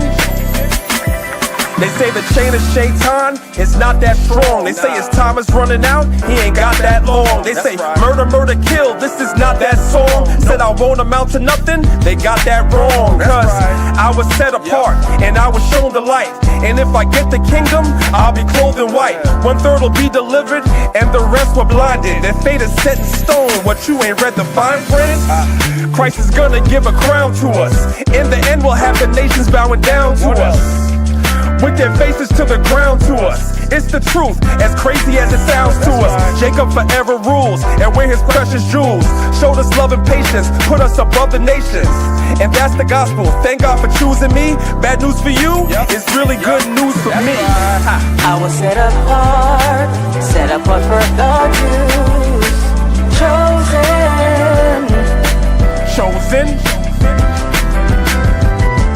I was set apart for God's use. Formed in His image. Let me tell you why. We have a different kind of shine, a different kind of mind. The rhythm's not the same, we're on a different type of time. With a different kind of pace, a different kind of race. The season's not the same, we have a different kind of taste. A different kind of salt, we are so not them. Got my sword and my shield, man, I'm so locked in. And when I came to serve Yahweh, put my whole heart in. So I can't sit calm, I'm no Martin. And that's a reach, y'all, chosen to teach y'all. Every Sabbath you can find us in the streets, y'all. Dare ya Allah, my nickname is Priest, y'all. In the gym, they say that I'm a beast, y'all. Set apart, the nations all hate me. Set a trap, they lying in wait for me. Chris Paul, they don't wanna play with me. But if you love me, I'm asking that you pray with me. Cause I was set apart for God's use. Chosen.